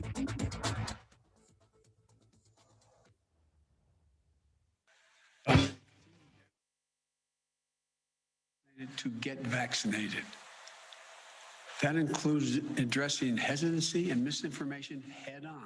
Devil's Advocates radio show, Joe Biden speaking live to the nation about coronavirus. Thanks, James Santelle. We're now going to take President Joe Biden live. I'm not going to take a chance. As a result, I think it's not safe because it was rushed. I understand. But let me explain. Our top scientists, the National Institute of Health, the NIH, and across the country, got to work applying decades of research. I'm going to repeat that, decades that had already been done, the research, to develop the COVID-19 vaccine when it hit. In the last 6 months, more than 325 million doses of the vaccine have been administered in the United States, and billions of doses administered around the world. The vaccine was developed and authorized under a Republican administration, and it's been distributed and administered under a Democratic administration. The vaccines are safe, highly effective. There's nothing political about them. Look at all the people who took a shot at it. We learned a lot of them have already been vaccinated. From the start, I have to compliment Republican Senate Minority Leader Mitch McConnell.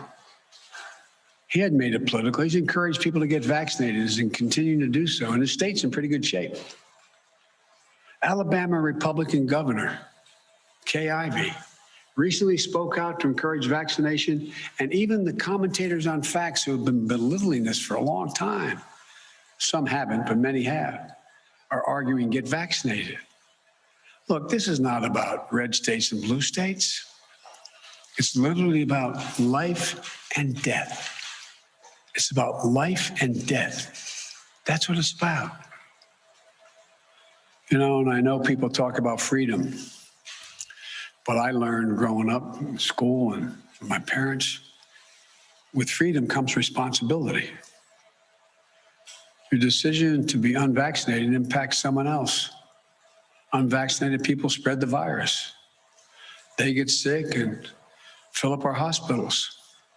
And that means if someone else has a heart attack or breaks a hip, there may not be a hospital bed for them. If you're unvaccinated, you put your doctor and nurses at risk. The same frontline essential workers who put their lives on the line over the past year and have gone through hell. Again, with freedom comes responsibility. So please, exercise responsible judgment. Get vaccinated for yourself, for the people you love, for your country. I'm being literal when I say this. As I travel the world almost every day, a foreign leader calls me asking, can I provide his or her country more vaccines? Their people are desperate for vaccines. I'm doing everything to answer those calls. We're sending millions of vaccines to people around the world. But folks, it's an American blessing that we have vaccines for each and every American. We've made it our first and top priority to have available vaccines for every eligible American, and that's never going to change as long as I'm here. And it's a shame. It's just such a shame to squander that blessing. That's why after 6 months of extraordinary work and effort, today I'm laying out additional steps we should be taking to deliver these life-saving vaccines to more Americans. First, we're going to provide more incentives to encourage unvaccinated Americans to get vaccinated. That starts with paid leave to get the shot. We're still hearing that people are unable to get time off from their employer to get vaccinated. Well, this is unacceptable.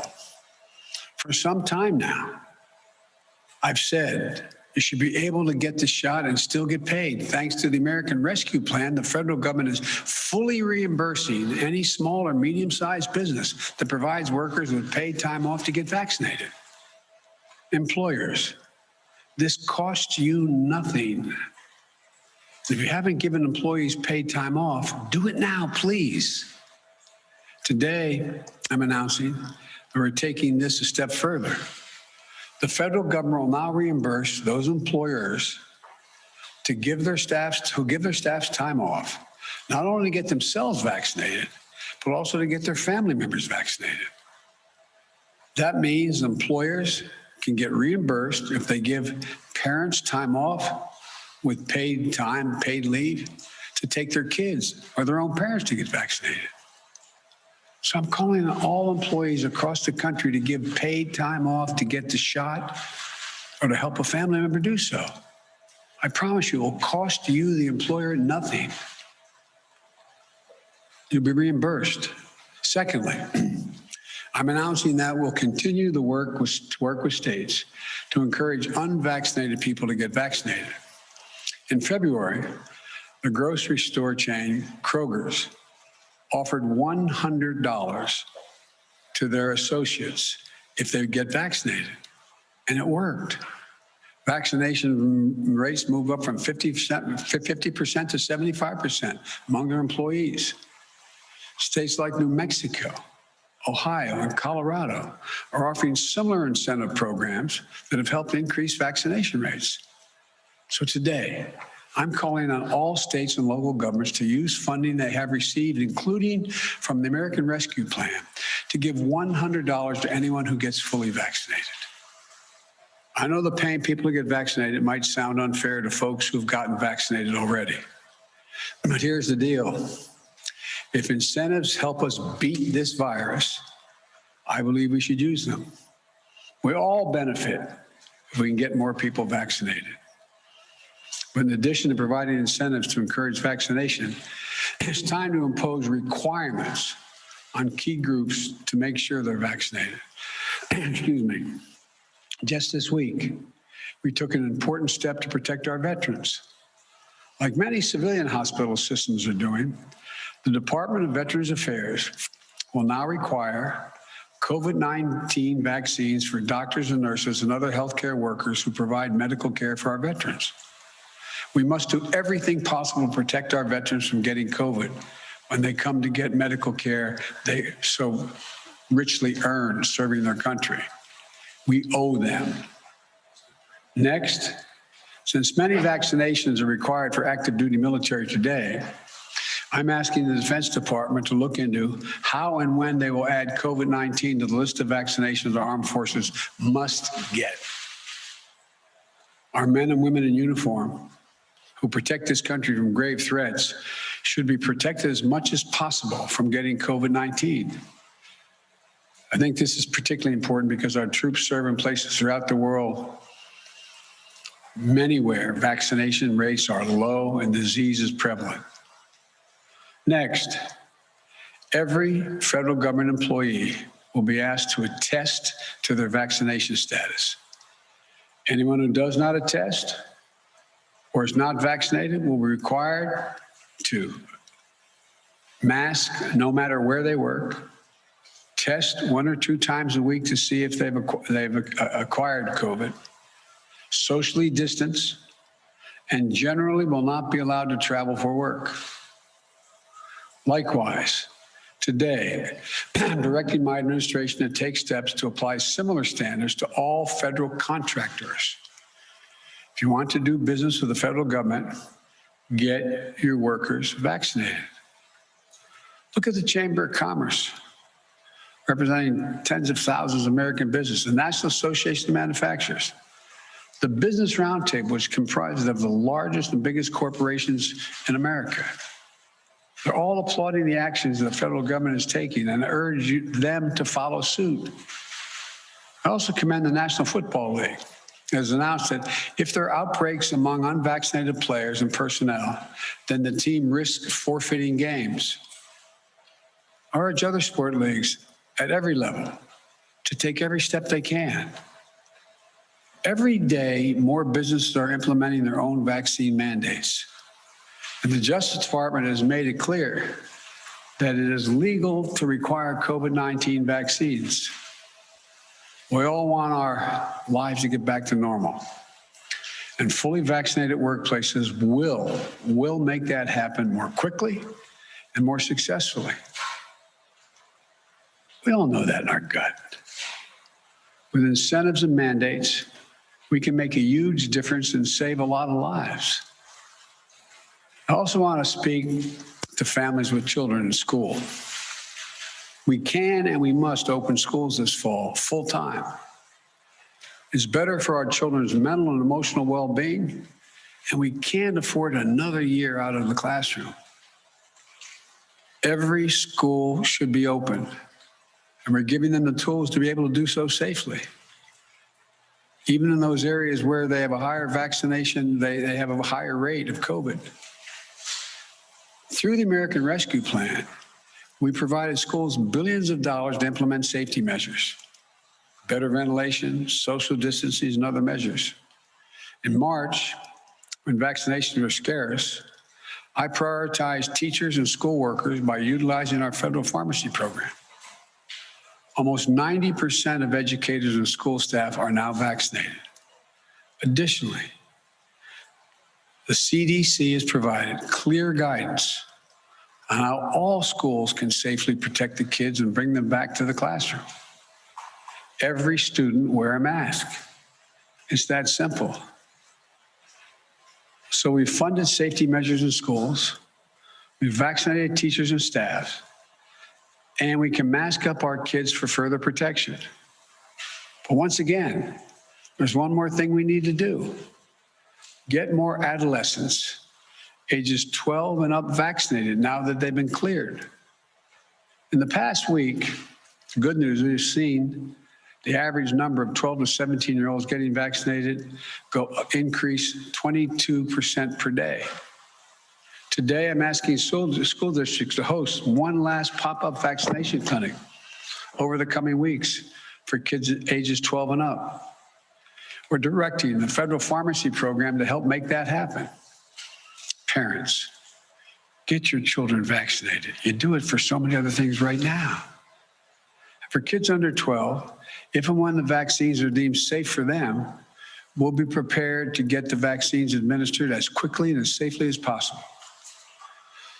Look, and as we work to vaccinate more Americans, we're prepared for outbreaks in areas where there are unvaccinated people. My administration has made it clear to every governor that more federal resources are available to them. This includes deployment of surge teams composed of experts from the CDC and the Federal Emergency Management Agency, the FEMA. We're going to continue to provide states with more testing, treatments, protective equipment, personnel, mobile vaccination clinics to stem the surge of the virus among the unvaccinated. The pictures of hospitals in several states overloaded with patients is unnecessary, avoidable, and tragic. You know, we'll help any health system overloaded and unable to cope with the spike in cases. We're ready to do that. Let me close with this. If you're at home and vaccinated, but anxious, or even angry, or if you're at home and unvaccinated, unbothered, and unconvinced, let's step back and see where we are. Just remember how we've emerged from a dark winter into a hopeful spring and summer. But really remember just how dark that winter was. Over 3,600 Americans were dying each and every day. And now, even with the surge among the unvaccinated, we're down to that 300 Americans a day. Significant. Millions of people were out of work, out of homes, out of hope and going hungry. Remember those long lines? People in their automobiles waiting for a box of food to be put in their trunk? Experts and pundits said we couldn't get the vaccines. And even if we could get the vaccines, we couldn't get it in people's arms. We couldn't get them vaccinated. They predicted our economy would collapse. Remember how we stayed focused and how we went to work? In 6 months, we got 164 million Americans fully vaccinated. Because we vaccinated so many people, put in place so many safety measures, and got economic help to businesses and people most in need, our economy is recovering. More than 3 million Americans are back to work since I was sworn in. A faster job growth than any previous administration, any. We're experiencing the fastest economic growth in nearly 4 decades, the best in the world as of now. In fact, today's GDP numbers show that in the first half of the year, our economy grew faster than any point in nearly 40 years. Our economy grew more in 6 months than most Wall Street forecasters expected for the entire year before we implemented our plan. And just yesterday, we announced a bipartisan infrastructure deal that's going to continue this momentum over the long term by making the most significant investment to rebuild America in nearly a century. But we still have to face many challenges.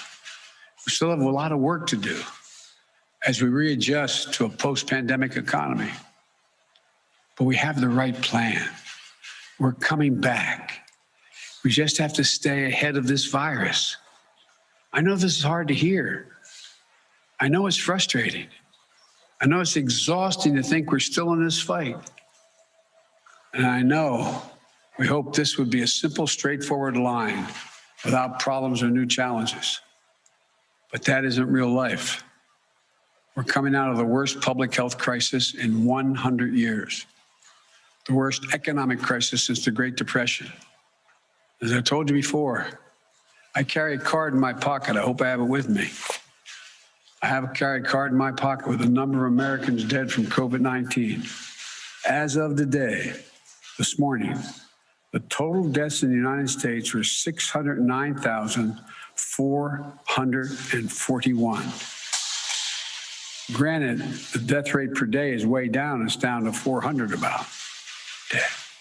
But that's more deaths than World War I, World War II, Vietnam, 9/11, Iraq, and Afghanistan wars combined. This is as tough as it gets. And we're Americans. When we get knocked down, we get back up. That's who we are. That's what we do. That's why there's no nation on earth like us. And we're prepared like never before. We have the tools to save lives, to keep our economy growing and growing and going. After the past 6 months, following the science, we know we can dramatically lower the cases in this country. We can do this. We brought our economy back to life and we kept it going. We know we can send our kids back to school. We know we can beat this virus. We can do this. We all just have to do our part. My fellow Americans, this nation has never failed. We have come together as the United States of America. So I say to all those who are unvaccinated, please, please get vaccinated. And to the rest of America, this is no time to be despondent or let our guard down. We just need to finish the job with science, with facts, with the truth. And together as Americans, we're going to be able to beat this. May God bless you all, and may God protect our troops. Thank you. That was President Joe Biden addressing the nation, the topic coronavirus, and new carrots and new switches coming. And Don, we've been avoiding this topic for a couple days. But I think when we come back, an abbreviated segment, the phone line's open, 844-967-2789. Vaccine mandates, or maybe a little cash. Either way, you got to get vaccinated. Come back, more Devil's Advocates.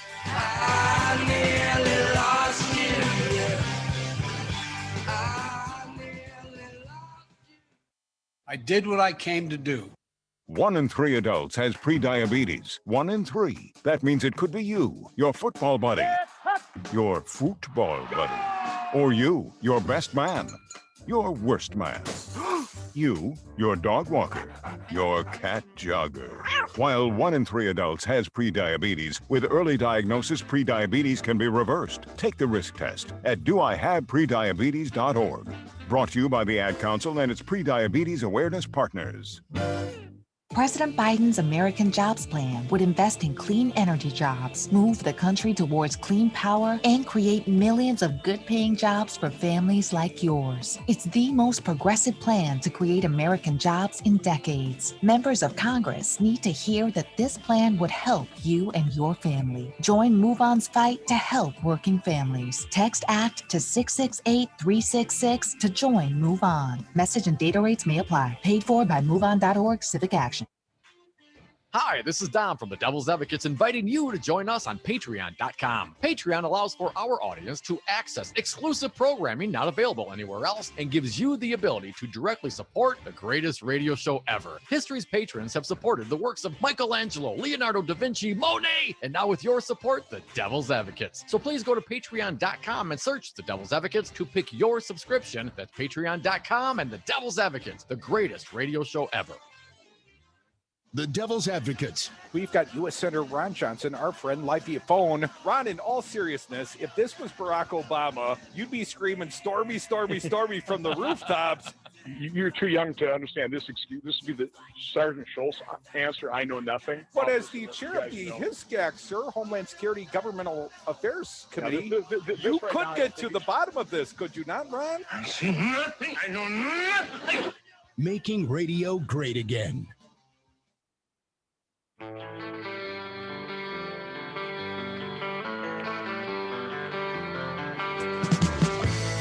The Devil's Advocates, tackling the issues you're not allowed to talk about at the dinner table. And we are back. Thank you for listening to the Devil's Advocates radio show. Join us on the phones, 844-967-2789. Maggie Dawn going to join us at the top of the hour. Try to jam in some phone calls right now. Well, we got some callers. We'll give Fancy Brian just a moment to do some screening. The president. Well, that was Joe Biden, and he sort of lied to us. He said he was wrapping up. I thought he'd be a little quicker, but let's get to the phones. I don't want to be accused of being the guy that uses up all the time in this segment. Mark from the SAC, welcome back. What do you got? Hey, Mark. Well, let's remember that for the anti-abortion Republicans, they'd probably also want to include any morning after pills, any Plan B, any birth controls in general, because they'd like to lump that all in with the, well, just exclude Viagra, Mark. Just exclude Viagra. Yeah. They need the Viagra. And let's remember that in Article 9, enumeration of the Constitution of certain rights shall not be construed to deny or disparage others retained by the people. There's certainly a right to privacy can be sandwiched in there because the Supreme Court assumed the right that they could get to review whether laws are constitutional or not. That's not enumerated in the Constitution. So just because the right to privacy is not in the Constitution should not disparage that right. Respect to James Santelle and others who have talked, so it's not there. But well, Mark, I would say you have the right to privacy as to your vaccine status, or at least that's what they would seek for themselves. But women, that's a whole different category. I don't mean to cut you short, Mark, but we've got a few others we want to get to right now at 844-967-2789. Steve from Delafield, you're next, sir. Hey, Steve. Yes, Brian, Don, crew. Thanks for taking my call. Buddy, dodging the tornadoes in your neck of the woods last night. Well, a lot of action going on. A lot of action. It's we had that big explosion down in Jefferson County. It was yesterday. I felt the percussion off of that one.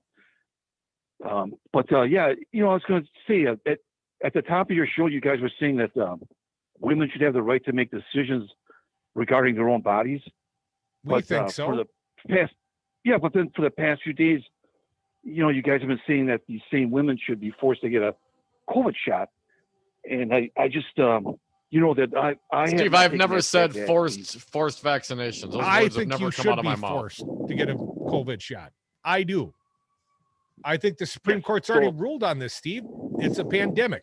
It's a necessity. You got a polio shot, get a vaccine for COVID. Well, okay, no, I'm saying that people who are getting these vaccinations are walking around without masks on, and they're coming down with COVID. Whereas everybody had the COVID mask on, and I think that's a safer option.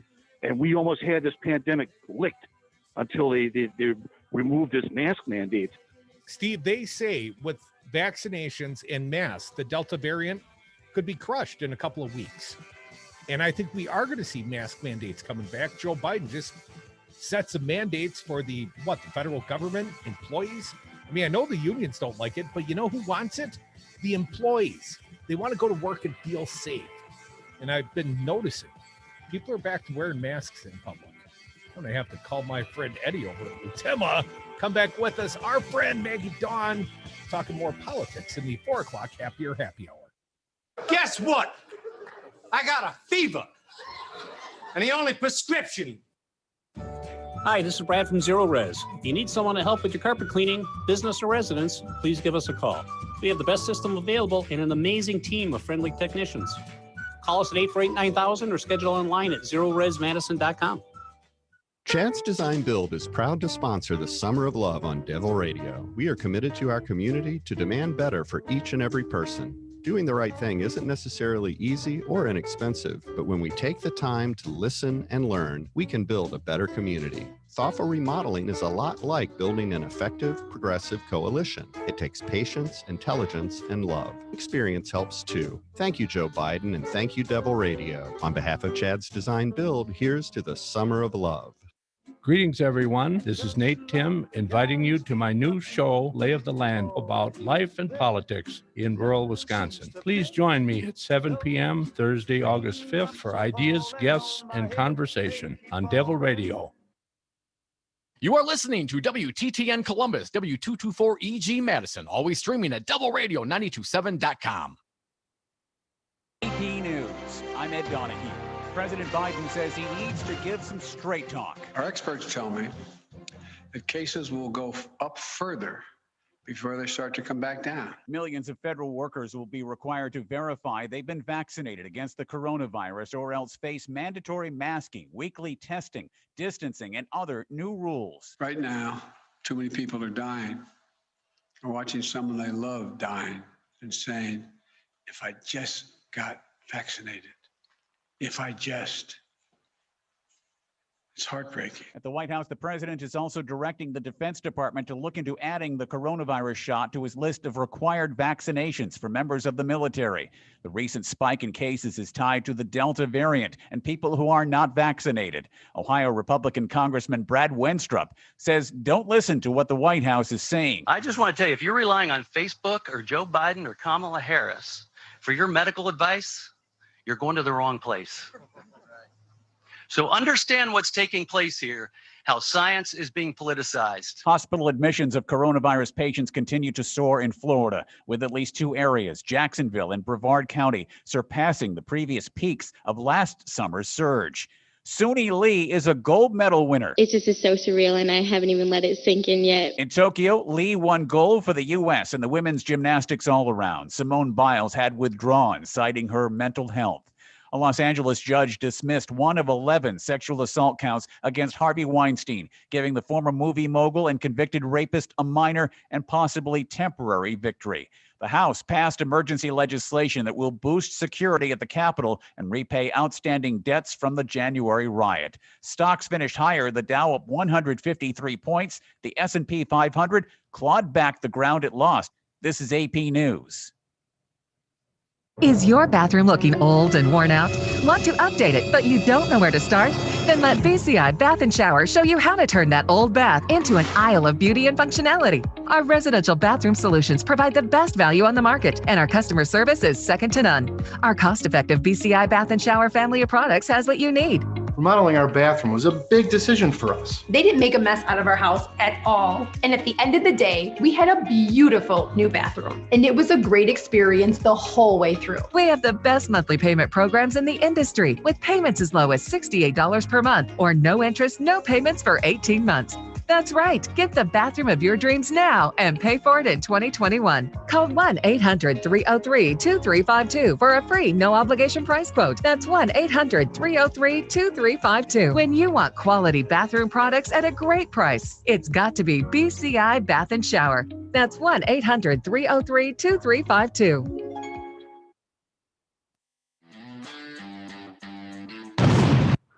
Yeah, it's piracy. So many product prices are jacked up so high because of shortages. Piracy, I tell you, matey.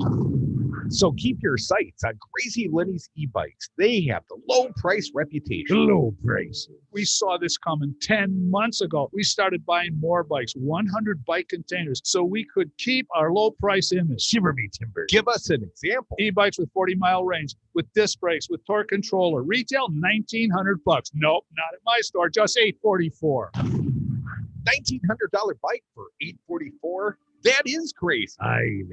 And we have 150 electric bikes on display on our show. $844 for quality e-bikes at Crazy Lenny's e-bike. My store. My ship. Raise the plank and hoist the sails. Set our course for Crazy Lenny's boats. Crazy Lenny's e-bikes are down the road. I'm Kirk Bankstad, and I own the Minocqua Brewing Company in Deep Red, northern Wisconsin, and I have a super PAC. We make good trouble by buying billboards, radio ads, and calls to voters in northern Wisconsin. We target federal and state elections, think Ron Johnson and Tom Tiffany, and concentrate on a fair redistricting process. Give a donation now if you're able at the MinocquaBrewingCompany.com Super PAC tab. Help us make the politics of the Northwoods as clean as our lakes and streams. That's the MinocquaBrewingCompany.com Super PAC tab. When you're having computer problems, you need a company you trust to get things working again, quickly and affordably. Madison Computer Works has been doing that for business and residential customers for decades. Our computer care plans take away the hassle of being without your computer or needing to bring it in for repair. Starting at only $10 a month, our local and friendly techs provide remote help and can fix most problems in just minutes. Call 608-231-8000 and sign up today. Madison Computer Works, computers that work for you.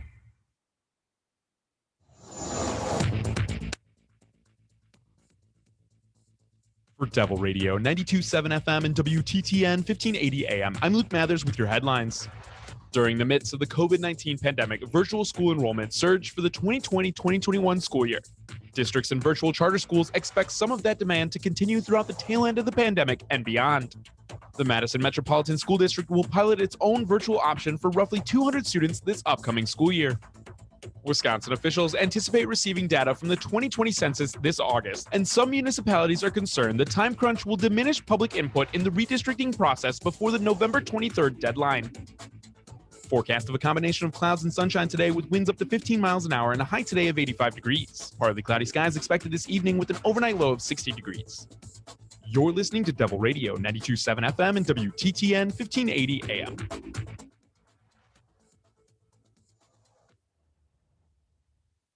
Warning, you are about to listen to the greatest radio show ever.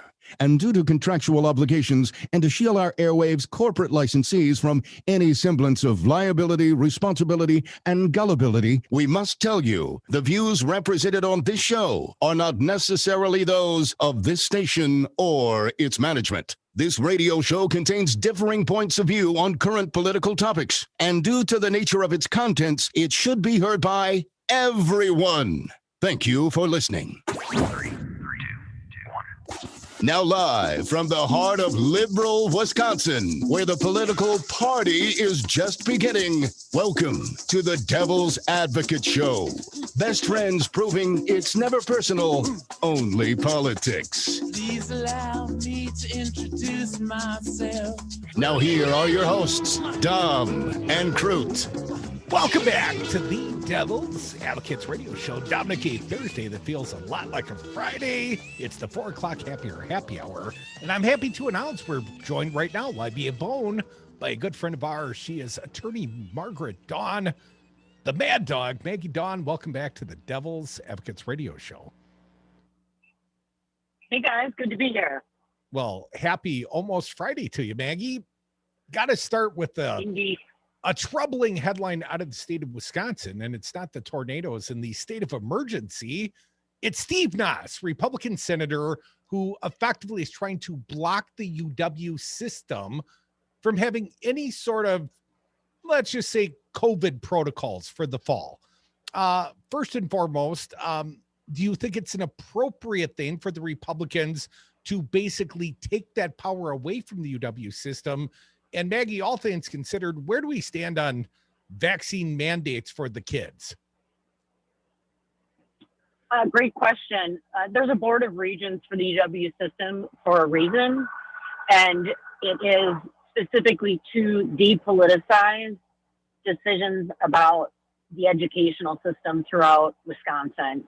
It is precisely to avoid this sort of activist idiocy that is based on complete conspiracy theories and desire to score some political points with people who are impervious to facts and reality. Sad. Hopefully he will be nothing but sound and fury, signifying nothing. And the regents will do their job and enact policies throughout the UW system that they believe protect students, faculty, and staff. Interesting to note that Marquette University, I think most people would say, tends to be on the more conservative end of the spectrum vis-a-vis the UW system, has in fact put in place a mandate. All students and staff, faculty must be vaccinated. That's simple. So I think that comparison is quite illuminating in this current political moment. Maggie, we just heard the president, Joe Biden, just address the nation on the topic of COVID and offered a couple of carrots, perhaps some cash, I've heard something like $100 for those that might go and get a vaccination funded from federal dollars. But Maggie, the switch is that all military personnel may have to be vaccinated, and above and beyond that, all federal personnel, although there's some pushback from the federal employee unions, all federal employees may be mandated to be vaccinated. Do you think that's A, good policy, and B, is it legal? It was really, I thought Biden's speech was one of the best that he's given in quite some time. I thought it was balanced. It was solemn. It pointed out that this is bipartisan, that you do see more conservative-leaning organizations like the National Manufacturers Association, the National Chamber of Commerce, fully endorsing vaccines and vaccine protocols, as well as highlighting some Republicans that said, go get vaccinated. Now, that doesn't answer the question about mandates and incentives, which are two different ways to hopefully keep people from dying. As to incentives, I think it's great. Do anything and everything that we can within reason to get as many people who may be on the fence, off the fence, and vaccinated. At some point in time, we will have simply exhausted every conceivable educational campaign, every incentive program, and we will have left likely a critical mass of ignoramus who simply refuse to get vaccinated based on, again, fantasy and a lack of a firm grip on reality. And unlike an abortion, these vaccines, if you don't get one, you are nearly certain with the high level of contagion in the Delta variant to be a carrier and pass it on to someone who may be quite seriously or gravely ill based upon your transmission. So obviously we are eventually as a country, whatever that percentage of our population is that will just stupidly refuse to get vaccinated, as a country, we're going to have to face the question of mandates. We have mandated these things in employee ranks and in other circumstances before in our history.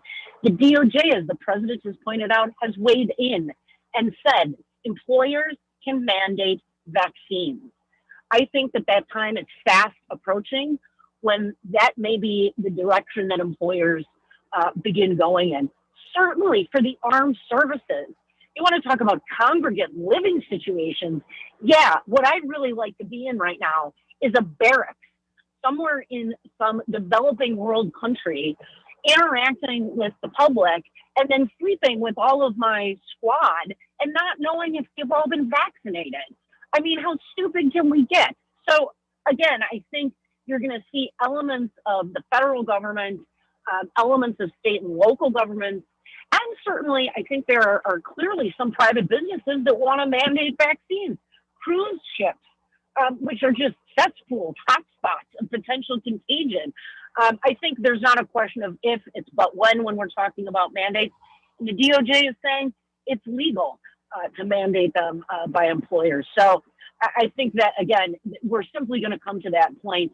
And the question is, when do we get to that point and who leads that effort? Well, I'm at that point, Maggie, and one of our callers challenged us, Steve from Delafield, I believe it was, said, Crudy or Devils, how can you be for mandated vaccines? And I am for mandated vaccines. Tom thinks otherwise at this station. But how can you be for mandated vaccines and also be for freedom of choice in reproductive rights? Let's call it abortion. How do you speak to those perhaps contrary thoughts? I always find it amazingly interesting that life begins for many pro-lifers at the moment of conception, and therefore we will impose restrictions on women's freedom of choice. The premise there is that life begins at conception. If that premise is faulty, you have stripped someone of very core personal freedoms. Here, there is no scientific debate that vaccines save lives. So if you want to assume that they're equivalent, the premises on which those arguments are based are not equivalent at all. There is not scientific agreement that life begins at conception. That's a religious notion. We are still a secular nation, and we leave decisions of faith and religious choice to individuals. So if you celebrate freedom of religion and freedom of choice and all of those things, and you want to use those same rationales, right, to say that people shouldn't get vaccinated, it is simply a religious or moral matter when you turn to abortion where there is no scientific agreement. So again, the premises are not equal. There is not scientific, nearly universal agreement about when life begins. And our laws reflect that. Inversely, there is nearly universal agreement as to the efficacy and importance of vaccines, and there is no question that when you refuse to get vaccinated, you are highly likely, whether you are symptomatic or not, to end up exposed and passing on that deadly virus. We now know that most people who are hospitalized, like 97% of those currently hospitalized for COVID-19 are unvaccinated. I'm sorry, what more evidence do you need? So I prefer to have arguments based in secular, scientific-based reality and facts. And based upon that, it is very easy for me to hold an opinion where abortion rights must be protected under the current rubric of Supreme Court precedents, that is the viability rule, and at the same time, theoretically support mandates, at least at some point, whether that's now or sometime in the future. By the way, not surprising, your friend was from Delafield, but I go on. Maggie, the governor, he had an extraordinary or called for a special session, and then Republicans had an extraordinary session trying to override his veto to extend unemployment benefits, obviously, in light of the pandemic that still goes on. I thought it was a tremendous fail by the Republicans, just strategically. What a huge blunder. Want to get your thoughts, sister. So as an economist, I'll put on the other hat, right? This is one of the most absurd sort of continuing arguments that I hear. Republicans, right, they're the ones that trumpet capitalism and the free market. Right.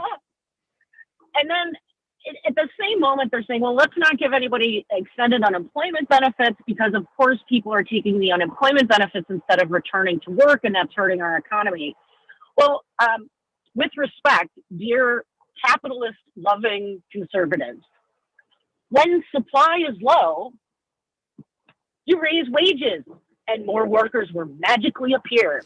And yet, nearly universally, all of these same Republicans steadfastly oppose any increase to the minimum wage or an increase in benefits. So what individual employees are doing is making a decision about whether or not the risks, given the idiocy of the non-vaccinated, largely Trump-leaning Republicans, given that risk, are they willing to return to work if they can receive an unemployment benefit? That's a very rational choice, which I think, again, freedom of individual choice, we should support that. But again, the hypocrisy of Republicans carries on. And the answer is simple. Pay people more. You'll see them accept more risk and return to work. Yeah, but as an electoral stunt, Maggie, it was something of a blunder, like 30 seconds, sister. Oh, it's a political disaster. You don't try to override that and tell people, no, you should get less money unless you know you have that locked in, which they didn't, and now they have a bunch of egg on their face. Maggie Dawn, she's the mad dog. She's attorney Margaret Dawn. We appreciate you coming around, Maggie. Got more fine guests coming next, including Robert Pilot. Going to talk Enbridge Line 3, more Devil's Advocates. The 4 o'clock happy hour rolls on.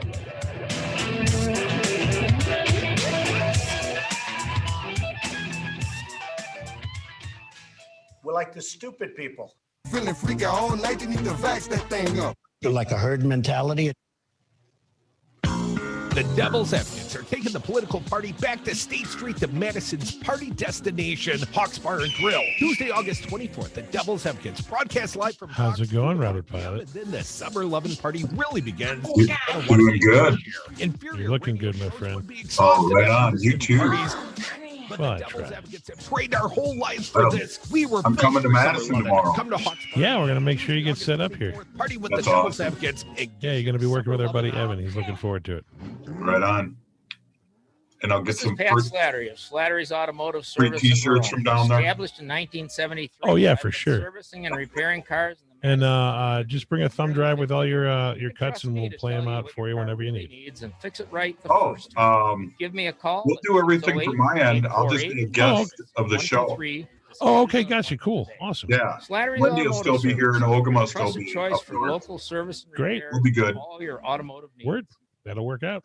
I just need a mic and maybe a laptop. What's going on? Oh, didn't you? We can do that for you. Moving locations, but not to worry. Knuckleheads will still Gonna be do on it over State Street StreamYard. and your best shop for CBD and wellness. And it's going to be at 520 State Street on ground level, which is 100%. I just picture a whole bunch of discarded streams, like discarded bones, like a boneyard, but like a stream yard. 15% off when you mention Devil Radio. All these half-used streams just collecting rust.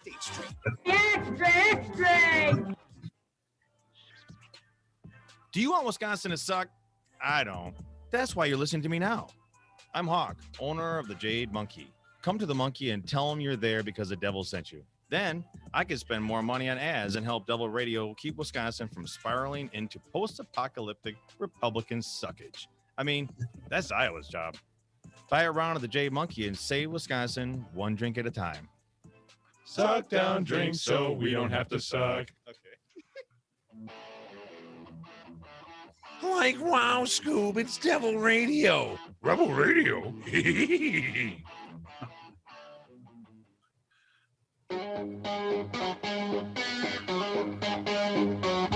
When they go low, we get high. Tom and Krutz are the Devil's Advocates.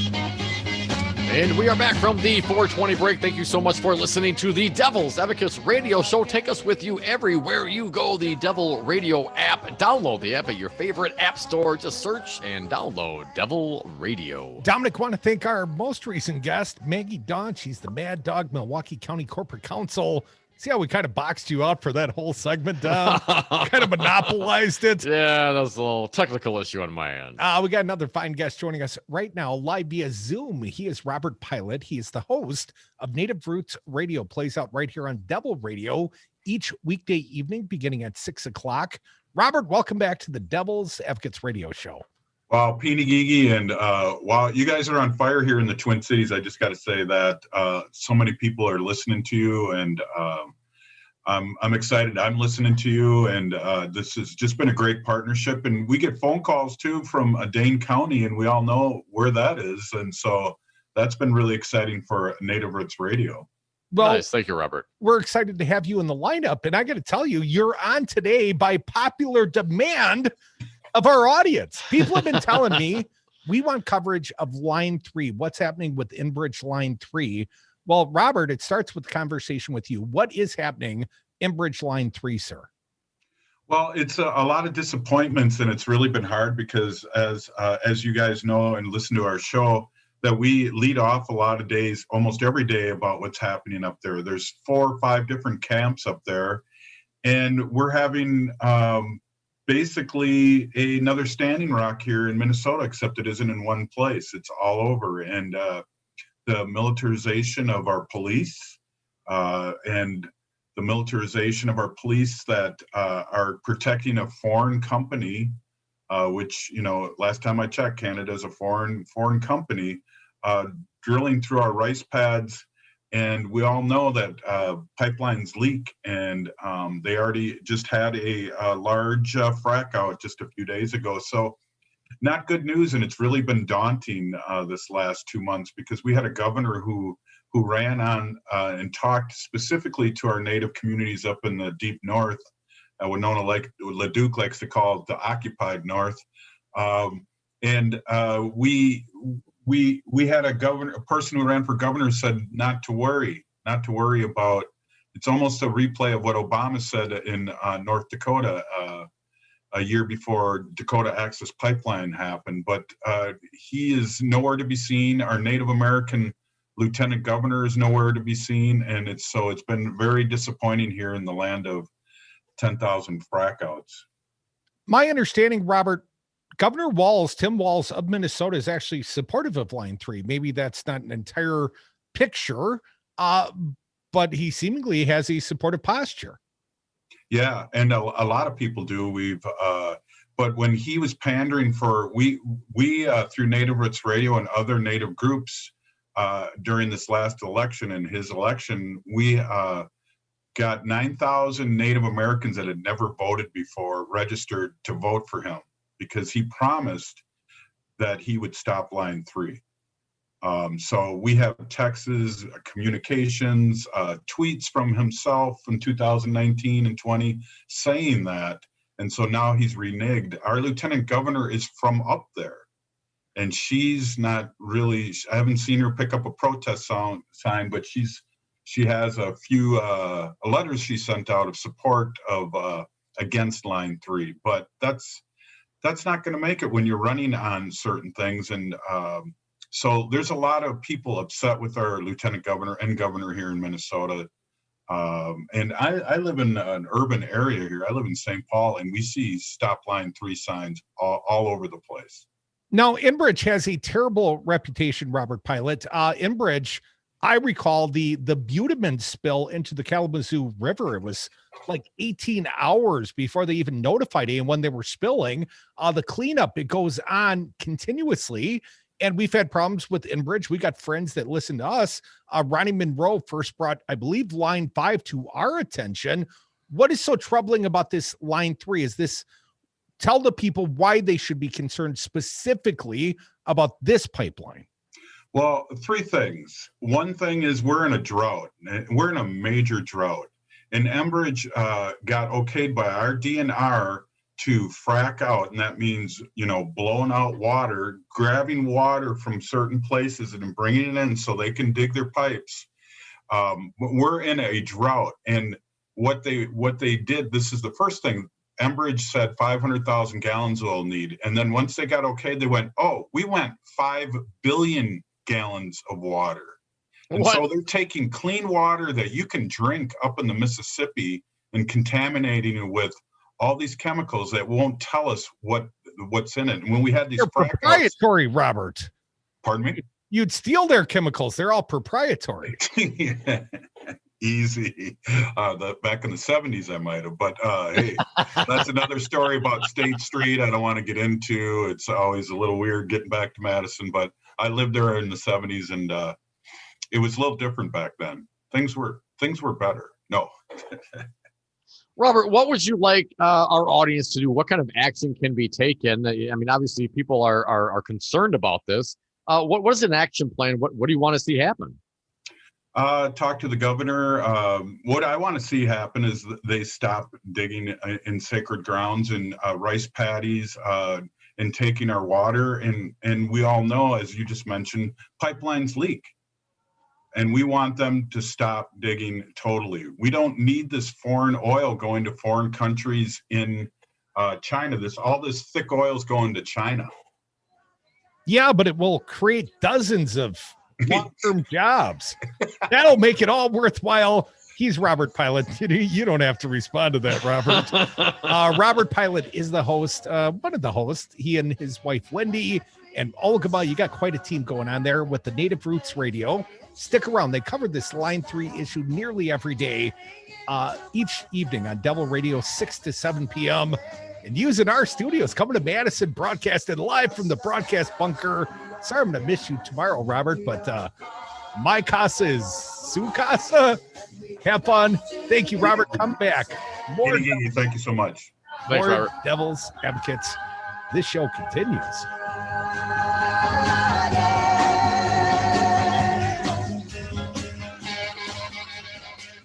Bleach is healthy. It's mostly water, and we're mostly water. Therefore, we are bleach. It sounds interesting to me. In time, you will know the true power of Devil Radio 92.7. It is your destiny. Milwaukee is a great city with a great history and great architecture. You can take in Milwaukee's history and architecture while you partake in the delicious Wisconsin craft beer at Regano's Roman Coin on historic Brady Street. The Roman coin was originally a Pabst Tight House built by Frederick Pabst in 1890 to sell Pabst beer. It was even designed by the same architect who designed the Pabst Theater. Regano's Roman coin, Milwaukee's historic, pet-friendly, cash-only, order-in classic corner tavern.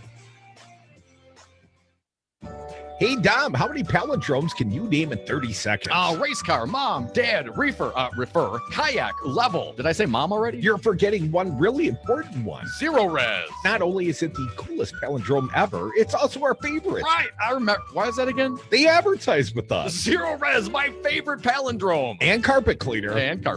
Get the best carpet cleaning ever. Schedule your carpet cleaning online at zeroresmedicine.com. Tell them the devil's advocate sent. Pandemic. I'm Tim McGuire with an AP News Minute. President Biden calls on state and local governments to offer unvaccinated residents $100 from the COVID relief law to get vaccinated. One of the facets of his new pandemic proposal also included a requirement for federal workers to disclose their vaccination status to their agencies. House Republicans step up their criticism of the administration.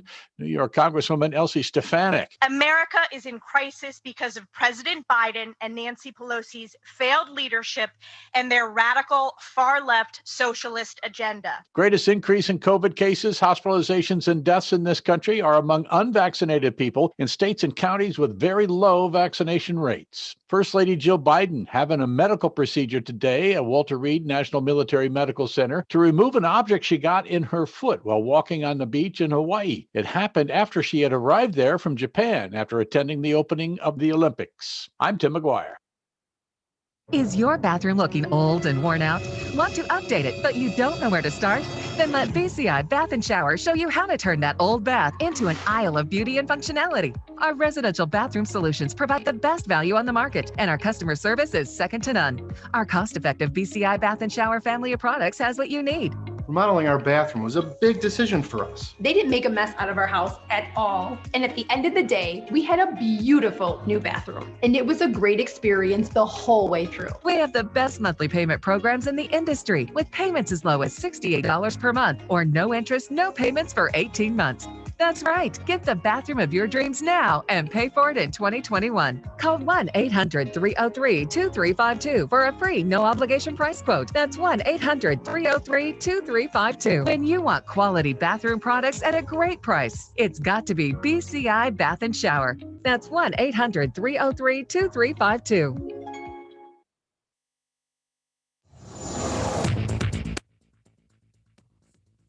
For Devil Radio, 92.7 FM and WTTN 1580 AM, I'm Luke Mathers with your headlines.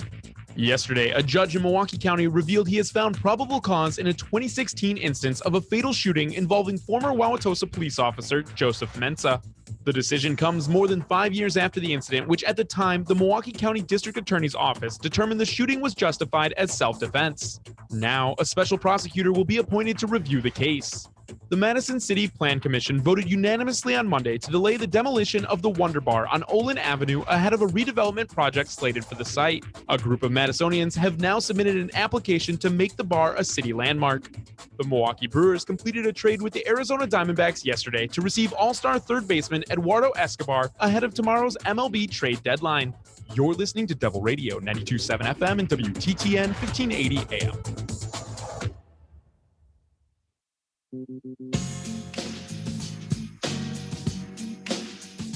The Devil's Advocates. We drink when we toast. We toast when we drink. Welcome back to the Devil's Advocates Radio Show, the Thursday 4 o'clock happy hour. It rolls on, Dominic. I want to thank our most recent guest, a fine one, Robert Pilot. He is the host of Native Roots Radio. It appears right here on Devil Radio each weeknight at 6. Tune in, check it out if you haven't been listening. They cover the Line 3 issues frequently, and we're going to continue to check in more on this specific issue, because when our audience tells us, me specifically, I mean, I cut an earful, man. Why is there not more coverage going on Line 3? I hear about it on Robert's show. I said, well, thank you for listening to Robert's show, and I'll start booking Robert. But practically, for those that have asked us to go to this rural part of northern Minnesota and do a show, not practical. That ain't going to happen. And it's not that we're unwilling. I went up to the Pinocchio Hills here in the state of Wisconsin. Guess what? You can't broadcast from there either. There's not the internet bandwidth capacity, so we won't be doing live shows from the site, but we will continue to update you. And I noticed that Jane Fonda and others are really starting to take this up. National activists. Jane Fonda has obviously been an activist since she was known as Hanoi Jane back in the 60s, Dom. But Jane Fonda, I forget who she does the show with, but they're very prominent in their efforts to end Enbridge Line 3. Let's just put it that way. 844-967-2789. We are endeavoring to include our audience and allow them to influence the outcomes here. So that's a start. Tom from Madison, you can influence this segment. What do you got for us? Hey, Tom. Hey, guys. I had to be away from the radio for a second, so I was wondering if you got to Jacobson versus Massachusetts when it comes to mandatory vaccines. You mean the 1905 Supreme Court ruling that basically said when there's a pandemic going on, you can mandate vaccines? Yeah, what they ended up doing was fining people that didn't have or weren't vaccinated, and it was $5 back in those days, and they said the equivalent is about 150 right now. Well, what do you think about Joe Biden's proposition this afternoon? I will pay you, Joe will, not Crudy. I will pay you $100. The federal government will to go do the right thing and get the vaccine. Do you think that will inspire anyone? You know, some Trumpsters living in the trailer, man, they could use $100, for meth or beer or whatever. Travel to DC. There are plenty of guys who melted down their guns when the money got to be good. So I don't see why not. I'm somebody who's been vaccinated, but hey, more power to you. If you can do it for $100, it makes me a hell of a lot safer than you not coming in. So go for it, I would say. Now, Tom, my children, I got 2 high schoolers in the fall, actually starting Monday, August 2nd, mandated they must wear masks. Anyone in the school district buildings, be it staff, students, faculty, janitors, vaccinated or not vaccinated. Yeah, they're not going to try and allow you on the honor system to tell us whether or not you should wear a mask. Everyone's going to be forced to wear a mask. And we're a fairly liberal community, but even if we're 80% blue, we're still 20% Trumpster. People are going to raise hell about this, Tom. I totally agree, and I don't know what the answer to that one is, because it's children too, so that's kind of outside my wheelhouse. But I don't know. I think we're gonna sooner or later we either have to do this seriously, like back in the day, 1905, back in old school, or we have to accept the fact that we're just not behaving like responsible adults. Well, Tom, appreciate your contribution. That so undermines perhaps the ridiculousness of this position. I mean, the fact that you should have to be paid. There is a deadly disease in the world, and we have the cure, and I'll pay you $100 if you'll just take the cure. No, I'd rather die. I'm holding out for 1,000, Crudy. Well, in these trying times, I think a lot of people are looking around for some leadership, a savior, perhaps. Is it you? Is it me? Yeah. Is it Fancy Brian? It's not the House GOP, according to The Hill, Scott Wong. Nearly 40 maskless House Republican lawmakers walked across the Capitol and onto the Senate floor in protest of the Capitol physician's decision to reinstate a mask mandate in the lower chamber, but not to the upper chamber. Republicans complain that the policy, backed by Pelosi and other Democrats, is inconsistent, infringes on personal liberty, and is based on politics, not science. However, the body of the 100-member Senate is less than a quarter of the size of the 435-member House, and all but a handful of senators are vaccinated, or as Senator Ron Johnson perhaps has some of the antibodies, while dozens of House Republicans have refused to say whether they got the vaccine. Republicans wanted to show what it was like on the floor of the Senate versus the floor of the House. Obviously, it's vastly different.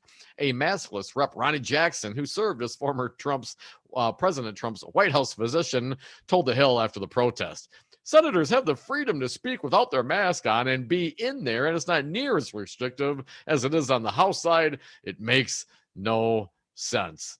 Now, some of our favorite folks involved in this, Crudy: Bobert Gates, Byron Donalds, Marjorie Taylor Greene, Chip Roy, he's out of Texas, of course, Louis Gohmert, Madison Cawthorn, Warren Davidson, and Freedom Caucus Chair Andy Biggs.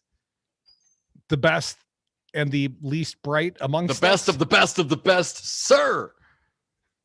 Fancy.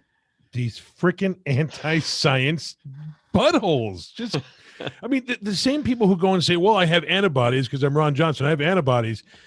That is science you are quoting that says you have antibodies. And then the same science that has worked for, I don't know, 1 billion people worldwide.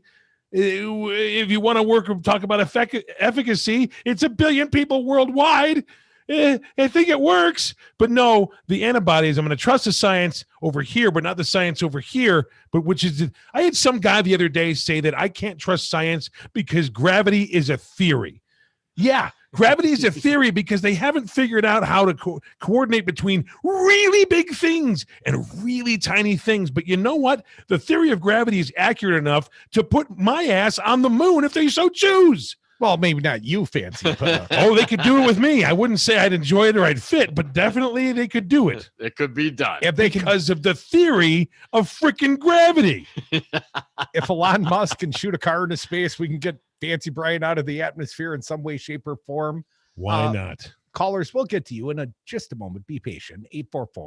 844-967-2789. But hate to not give you a Rojo update on this topic. Oh, please do. Wisconsin Senator Ron Johnson took aim at the latest Centers for Disease Control and Prevention recommendations Tuesday night in a brief statement that in a single paragraph vastly overstated the direct effects of federal agencies and vastly understated the efficacy of wearing masks, incorrectly describing the CDC's guidance as a mandate. You know, guidance is not a mandate. Mandate's what I would do to you, Rojo. Johnson urged that health officials stop issuing recommendations for preventing the spread of COVID-19, arguing that it is time to let Americans, not federal agencies, make decisions for themselves and for their children. Time to reclaim liberty and in the state of fear. Except when it comes to a woman's right to choose an abortion. Ron Johnson did sign on with those 228 other Republicans in that amicus brief. Oh, that's asking completely the Supreme different. Court to Completely overturn Roe v. Wade. Now, I said personal liberty there, not so important. Personal liberty in this circumstance, very important. But Curry, at the end of the day, this is now at this very moment in time, right? This is a pandemic of the unvaccinated. It's your fault, unvaccinated people, that we are doing this again. All right? Can I just come out and say that? You got a problem with that? Call me right now. 844-967-2789. We are here because of you unvaccinated people. That's why we're doing this again. No, you know whose fault it is? Tucker Carlson made it very clear last night on his show. Nancy Pelosi? No. Oh, okay. Fauci created the COVID, and he said it twice just to be sure you heard it. Fauci created the COVID, according to Tucker Carlson. So Fauci's like mad scientist in Wuhan labs, pouring from one vial to another, putting over a Bunsen burner. He created this thing. So what? So Trump would lose the election? I'm not clear what motivated Fauci, but according to Tucker Carlson, and talking about an accurate journalist. Well, I mean, you can't trust, or you can trust, except when he's in court, when he's saying, don't trust what I say. Well, that's just his lawyer saying that about him. Yeah. But I mean, literally, the man is saying Fauci created COVID in a lab in Wuhan, of course. 844-967-2789. PT from Milwaukee. How you doing, Paul? Hey, PT. Hey, good guys. So I'm assuming you talked about the butthole of a Senate in Wisconsin who wants to stop the vaccinations in EW campuses. Is that Steve Nass. And quite frankly, his chief of staff, Mikey Michelson, apparently puts most of the thoughts in Steve Nass's head. At least that's my impression. That or they share about half a brain. Yeah. Well, anyways, I wanted to tell you that maybe it does require a little money to get some of these buttholes to get their vaccines. But I have to say, I'm kind of so I'm retired, and I'm still on my wife's insurance. I'm a leech off of her or whatever. Gold digger. And yeah. So, anyways, they have an incentive program there where if you do all these things, like get your blood tested, and you meet all these criterias, and you work hard and you exercise and all that, you can earn up to $350 to put into your health savings account. So nice. And a lot of people just love that. They just love it, and they work their tails off to get that money, as I do too. You get these challenges, and then for 10,000 steps per month or something like that, or 100,000 steps. I forgot what it was. But anyways, if you meet these objectives, you get this money. So it's, $350 for me and $350 for my wife. So that's a lot of nice cash to spend on things that insurance don't cover. You mean like weed? PT, you think that those same insurance companies should do the same, perhaps more of a carrot versus switch with getting the shot? If you're going to get $350 for getting your 100,000 steps in per month, we'll give you another $100 on top of it if you get your COVID shot. Because that's going to save them. Insurance companies are only paying out for someone being on a ventilator, right? That costs money. Right. Or what if they do like they used to do and just describe it as a pre-existing condition? If you're unvaccinated, and just throw your ass off your insurance policy, free market style. There's your freedom, Republicans. But the buttholes would reject that idea, because if anything makes Biden look successful, they're not for it, right? And that's really the basis for all this. Why Tucker Carlson won't admit that he got his vaccine, or any of these douchebags, right? It's all because if I admit that I got my vaccine, that's gonna lift Biden up. That's gonna improve his approval rating. Blah blah blah. It's terrible. It's cynical. It's immoral, right? It's asinine. It makes zero sense, PT. And we appreciate you chiming in, man, for the call as always. 844-967-2789. The fact that this has become political and continues to be political even to this day is just so asinine. All things are political, Dom. Do you know that? New polling out. 67% approve of Biden's handling of the pandemic. This is a Harris X poll, about 1,000 people polled. 58% of voters approve of Biden's job as the president. 42% disapprove. 60% of voters support Biden on administering the government. Even some Trumpsters have to admit, compared to the last guy, this guy's at least seeking to govern. Biden has 57% support on the economy, stimulating jobs and fighting terrorism. 56% said they liked his handling of foreign affairs, and his worst issue, Biden's got a 50-50 approval-disapproval rating on immigration. That's still better than Trump on every single topic, especially his handling of the pandemic. No wonder why Trump's sending off these crazy email missives. Infrastructure Week, don't do it. Come back, more devils. So, Obamacare is still in place, and we've doubled the debt. I don't feel like my time here has been particularly successful. No, Ron. It's now only 4 easy payments of only $29.99. Hi, this is Brad from Zero Res. If you need someone to help with your carpet cleaning, business or residence, please give us a call. We have the best system available and an amazing team of friendly technicians. Call us at 848-9000 or schedule online at zeroresmadison.com. This is Chad Spate. Are you thinking about improving or expanding your home? At Chad's Design Build, we're committed to making your home comfortable, healthy, attractive, durable, and sustainable. In fact, those commitments spell our name. And we deliver these services with our outstanding team of professionals who will respect you and your home. Visit our website at chadsdesignbuild.com to learn more about how we are building a better world, one remodeled home at a time.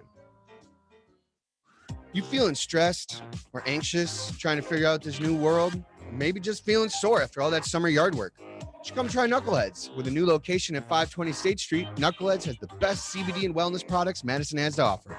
Come talk to a friendly neighborhood knucklehead today and see if CBD works for you. You can call the shop at 608-284-0151 or check out the website, knuckleheadcbd.com, with any questions. And I'm Lando Commando, and I'll see you there at our new location, 520 State Street. Yeah! Make some room on your home screen for the greatest radio app ever. Check out the Devil Radio app in the Apple and Google Play stores today and stream the greatest radio station ever wherever you go. The Devil Radio app, streaming 24/7 right from your smartphone.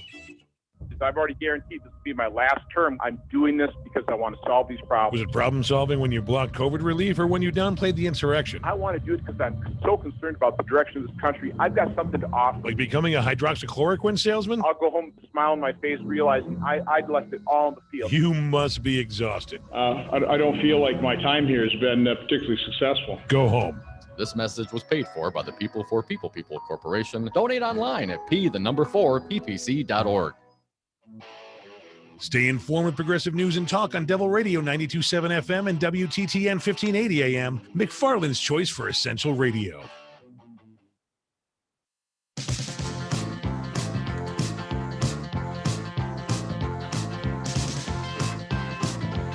Ass, grass, or cash, nobody rides for free. Dom and Crew are the devil's advocates. And we are back. Thank you for listening to the Devil's Advocates radio show. Last segment of the day. If you got something to say, pick up the phone, hit us up right now. Toll-free talk or text 844-967-2789. Dominic, I'm packing the boys into the family truckster, and we're getting on the road immediately after the show tonight. You're taking that car to Tennessee, huh? I am. The devil wagon. Good luck with that. We're going to make some I'm friends. going to have fun, and you're going to have fun. We're all going to have so much fucking fun we'll need plastic surgery to remove our damn smiles. You'll be whistling Symphony Doodah out of your assholes. I'm going to be saying that to the kids about 11 o'clock tonight as we're sliding into Indianapolis later and on to go see DNA Dad Chuck down in Tennessee at his new home somewhere outside of Knoxville. I have no idea where I'm going to. I'm just going to drive south till I get there. So got be that safe out there. That's pretty Christian country down there, Devil Radio guy. You know, the good news is, well, there is no good news. It's a long ass drive down to Tennessee. But my boys will get to meet my DNA dad and, Yeah. you know, hopefully build a relationship. They've not met him yet? No, he came up during the pandemic, but it was a brief stay, like Yeah. a day and a half. And, you know, we're returning the visit of maybe 2.5 days. It's going to be a brief stay because people need me on the radio, Dom. I got to get back to work next week. We got parties next week. You know, we got a big event next Thursday, August 5th. I'm doing a live event at Quality CBD, part of the Summer of Love tour, if you will, Dom. And then just a couple of short weeks till we go to Hawks Fighter Neighborhood Bar. I think it's August 24th. That's a Tuesday. We'll be partying at Hawks. You know, that is Madison's original party destination. Hawks on State Street, the Summer of Love, Dom. You know, a little Southern destination in the mix. You know, when we get the final t-shirts, it'll be like Stevens Point, Beaver Dam, Fitchburg, La Crosse for Biden. You know, we touched many parts of this state. And then Tennessee. But I won't be broadcasting, not from Tennessee. Dom, other quick note. Some dangerous storms blew through last night. I think most of us, other than the very heavy sleepers, were awoken last night by tornado sirens. My son came flipping on the light, woke us up on at our house. The tornado warnings were going off. He got something on his phone. I apparently don't get something on my phone? Question mark. It's that new screen you got. I actually, Curdy, I slept right through it. Apparently, these alarms went off in Whitefish Bay as well. But my daughter, Izzy, she dig it up. She put on her rain boots and her raincoat and went outside and watched the storm blow in. I didn't even know that. An EF1 tornado and a couple of EF0 tornadoes. So not terrible tornadoes. That basically one of them was following like the track of I-94 on the ground. Eesh. But I knew I was okay. Gary Canalti, the local weather guy on CBS here in Madison, you know, he told me the tornadic activity, the circular winds, they were far to our east. So I went back up and I went to bed. And apparently a big ass tree got knocked over during the course of the evening. So, this morning I'm looking out the window and I'm like, what is that? And I look, and I mean, like half a tree is in my yard, like the top half, like the trunk broke. Was it your tree? Fortunately, it's the neighbor's tree. Oh, now did it land on the fence? I mean, it's on the fence. It's on the fence and on the wires. But here's the good news. Those are cable wires, not electrical wires. And I've already cut the cable at home. So, do your best, tree. But I had to lift a couple of big ass tree branches and take them off my fence. I didn't want my fence getting knocked down. Did you get the chainsaw? Get your tools out? Oh, I don't have a chainsaw. And the last log I cut, I used a hand, like a circular saw with an extension cord, and I got on a ladder. And I just thought it was just one branch. What could possibly go wrong with a circular saw? Go wrong? So I cut like a wedge, like I've seen the lumberjacks do. With a circular saw? Just. But I'm holding it up above my head on top of the ladder. And when that limb went, it was like boom. And it dropped. And it was substantial, a lot bigger than it looks when you're up there trying to saw it from below. And I'm thinking the fact that did not knock me off the ladder or kill my ass is probably just God looking out for little old me. So this morning, I just figure, the guy next door probably called an arborist or something. I talked to him. Yeah, poor Max. He heard it at like 2:00 in the morning when that thing came crashing down. He was prepared. He was up calling MG&E and everybody this morning. I'm like, is that your yard or mine? It's his. And so this is your direct neighbor, right? So he has the wrong side of the fence facing him, right? Because when you built your fence up, you put the nice side towards you, right? So he has like the post side. Technically, that's true. I wasn't talking to you. I don't mean to be less than neighborly. It just worked out that way. Yeah. I want the shiny side on the inside, the side I see. 844-967-2789. Still time for friends. Pizza Box Mike, how you doing, man? Hey, Mike. Well, are you staying in Indianapolis tonight with the kids? I will be in Indianapolis or somewhere south thereof. I got a hotel room, 2 queens and a sofa bed. Hampton? Did you get one at the Hampton right downtown? That's where I was. It was like $100, man. I couldn't believe it. I know hotel rooms are relatively speaking cheap, but no, I'm going to try to drive past Indianapolis and get to the south of Indianapolis because I still got to drive to Tennessee tomorrow morning. I'm telling you, man, it's a dangerous drive. I just made it there and back. So, don't be afraid to get a road map too, in case you run into some like accidents and then you want to find a side way to get out of there. It really does make a difference. It's terrible on 65 if you're taking that, and you probably will get on 65 and head south. Come on, man. I don't even know how I'm dodging the tolls on the way down. Yeah, well, do that. Dodge the tolls. You can do that by taking 41 south. Okay, all the way past Chicago. You can get past Chicago that way. Yeah, you don't want to do that, man. Pay the tolls. They'll take an extra hour. Take the extra hours, less craziness. Let Dom take the tolls. Are tolls business expenses? Because I figure I'll bring back a good story to tell you on the radio Monday, Mike. So that counts, right? That's a business expense. It's a write-off, Jerry. So it's a hotel room, man. You mean you've had to pay taxes on that? Oh, wow. Pizza Box Mike, can't wait for your big show outside the Pizza Box. It happens right here on Saturdays at noon. Don't forget our pal Robert with Native Roots Radio at 6, and Earl Ingram is next. Thank you, Maggie Dawn. Thank you, James Santelle. Thank you, Robert Pilot. Thank you all for listening. I'll see you probably Monday-ish.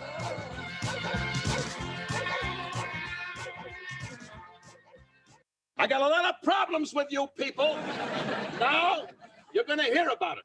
Sorry, folks, park's closed. The moose out front should have told you. Everybody that calls in the next 30 minutes will also receive absolutely free my new sausage making attachment with spices and casings included. It's a trap! The devils! This is Crudy, and I recommend calling Dave and the team at Community PC to solve all your computing needs. What do I call Community PC? Because I don't want to learn new things about tech, because I don't want to call the manufacturer's customer service line and waste half a day of my life, because I don't want to ask my kid for help and have him respond, okay, boomer. Just call Community PC at 608-268-7178 for their patient service. Just let Community PC fix it. 608-268-7178. Call today. Hey, Darcy, I just saw the perfect house and I want you to help me write an offer on it. I'd be happy to, Dom. Were you at the open house? No, I just called the sign and had the agent show it to me. I don't want to bug you. Oh, Dom, how many times have you heard me say don't call the sign? But you called the agent working for the seller, and once you see the property with that agent, I'm no longer free to write an offer on it. So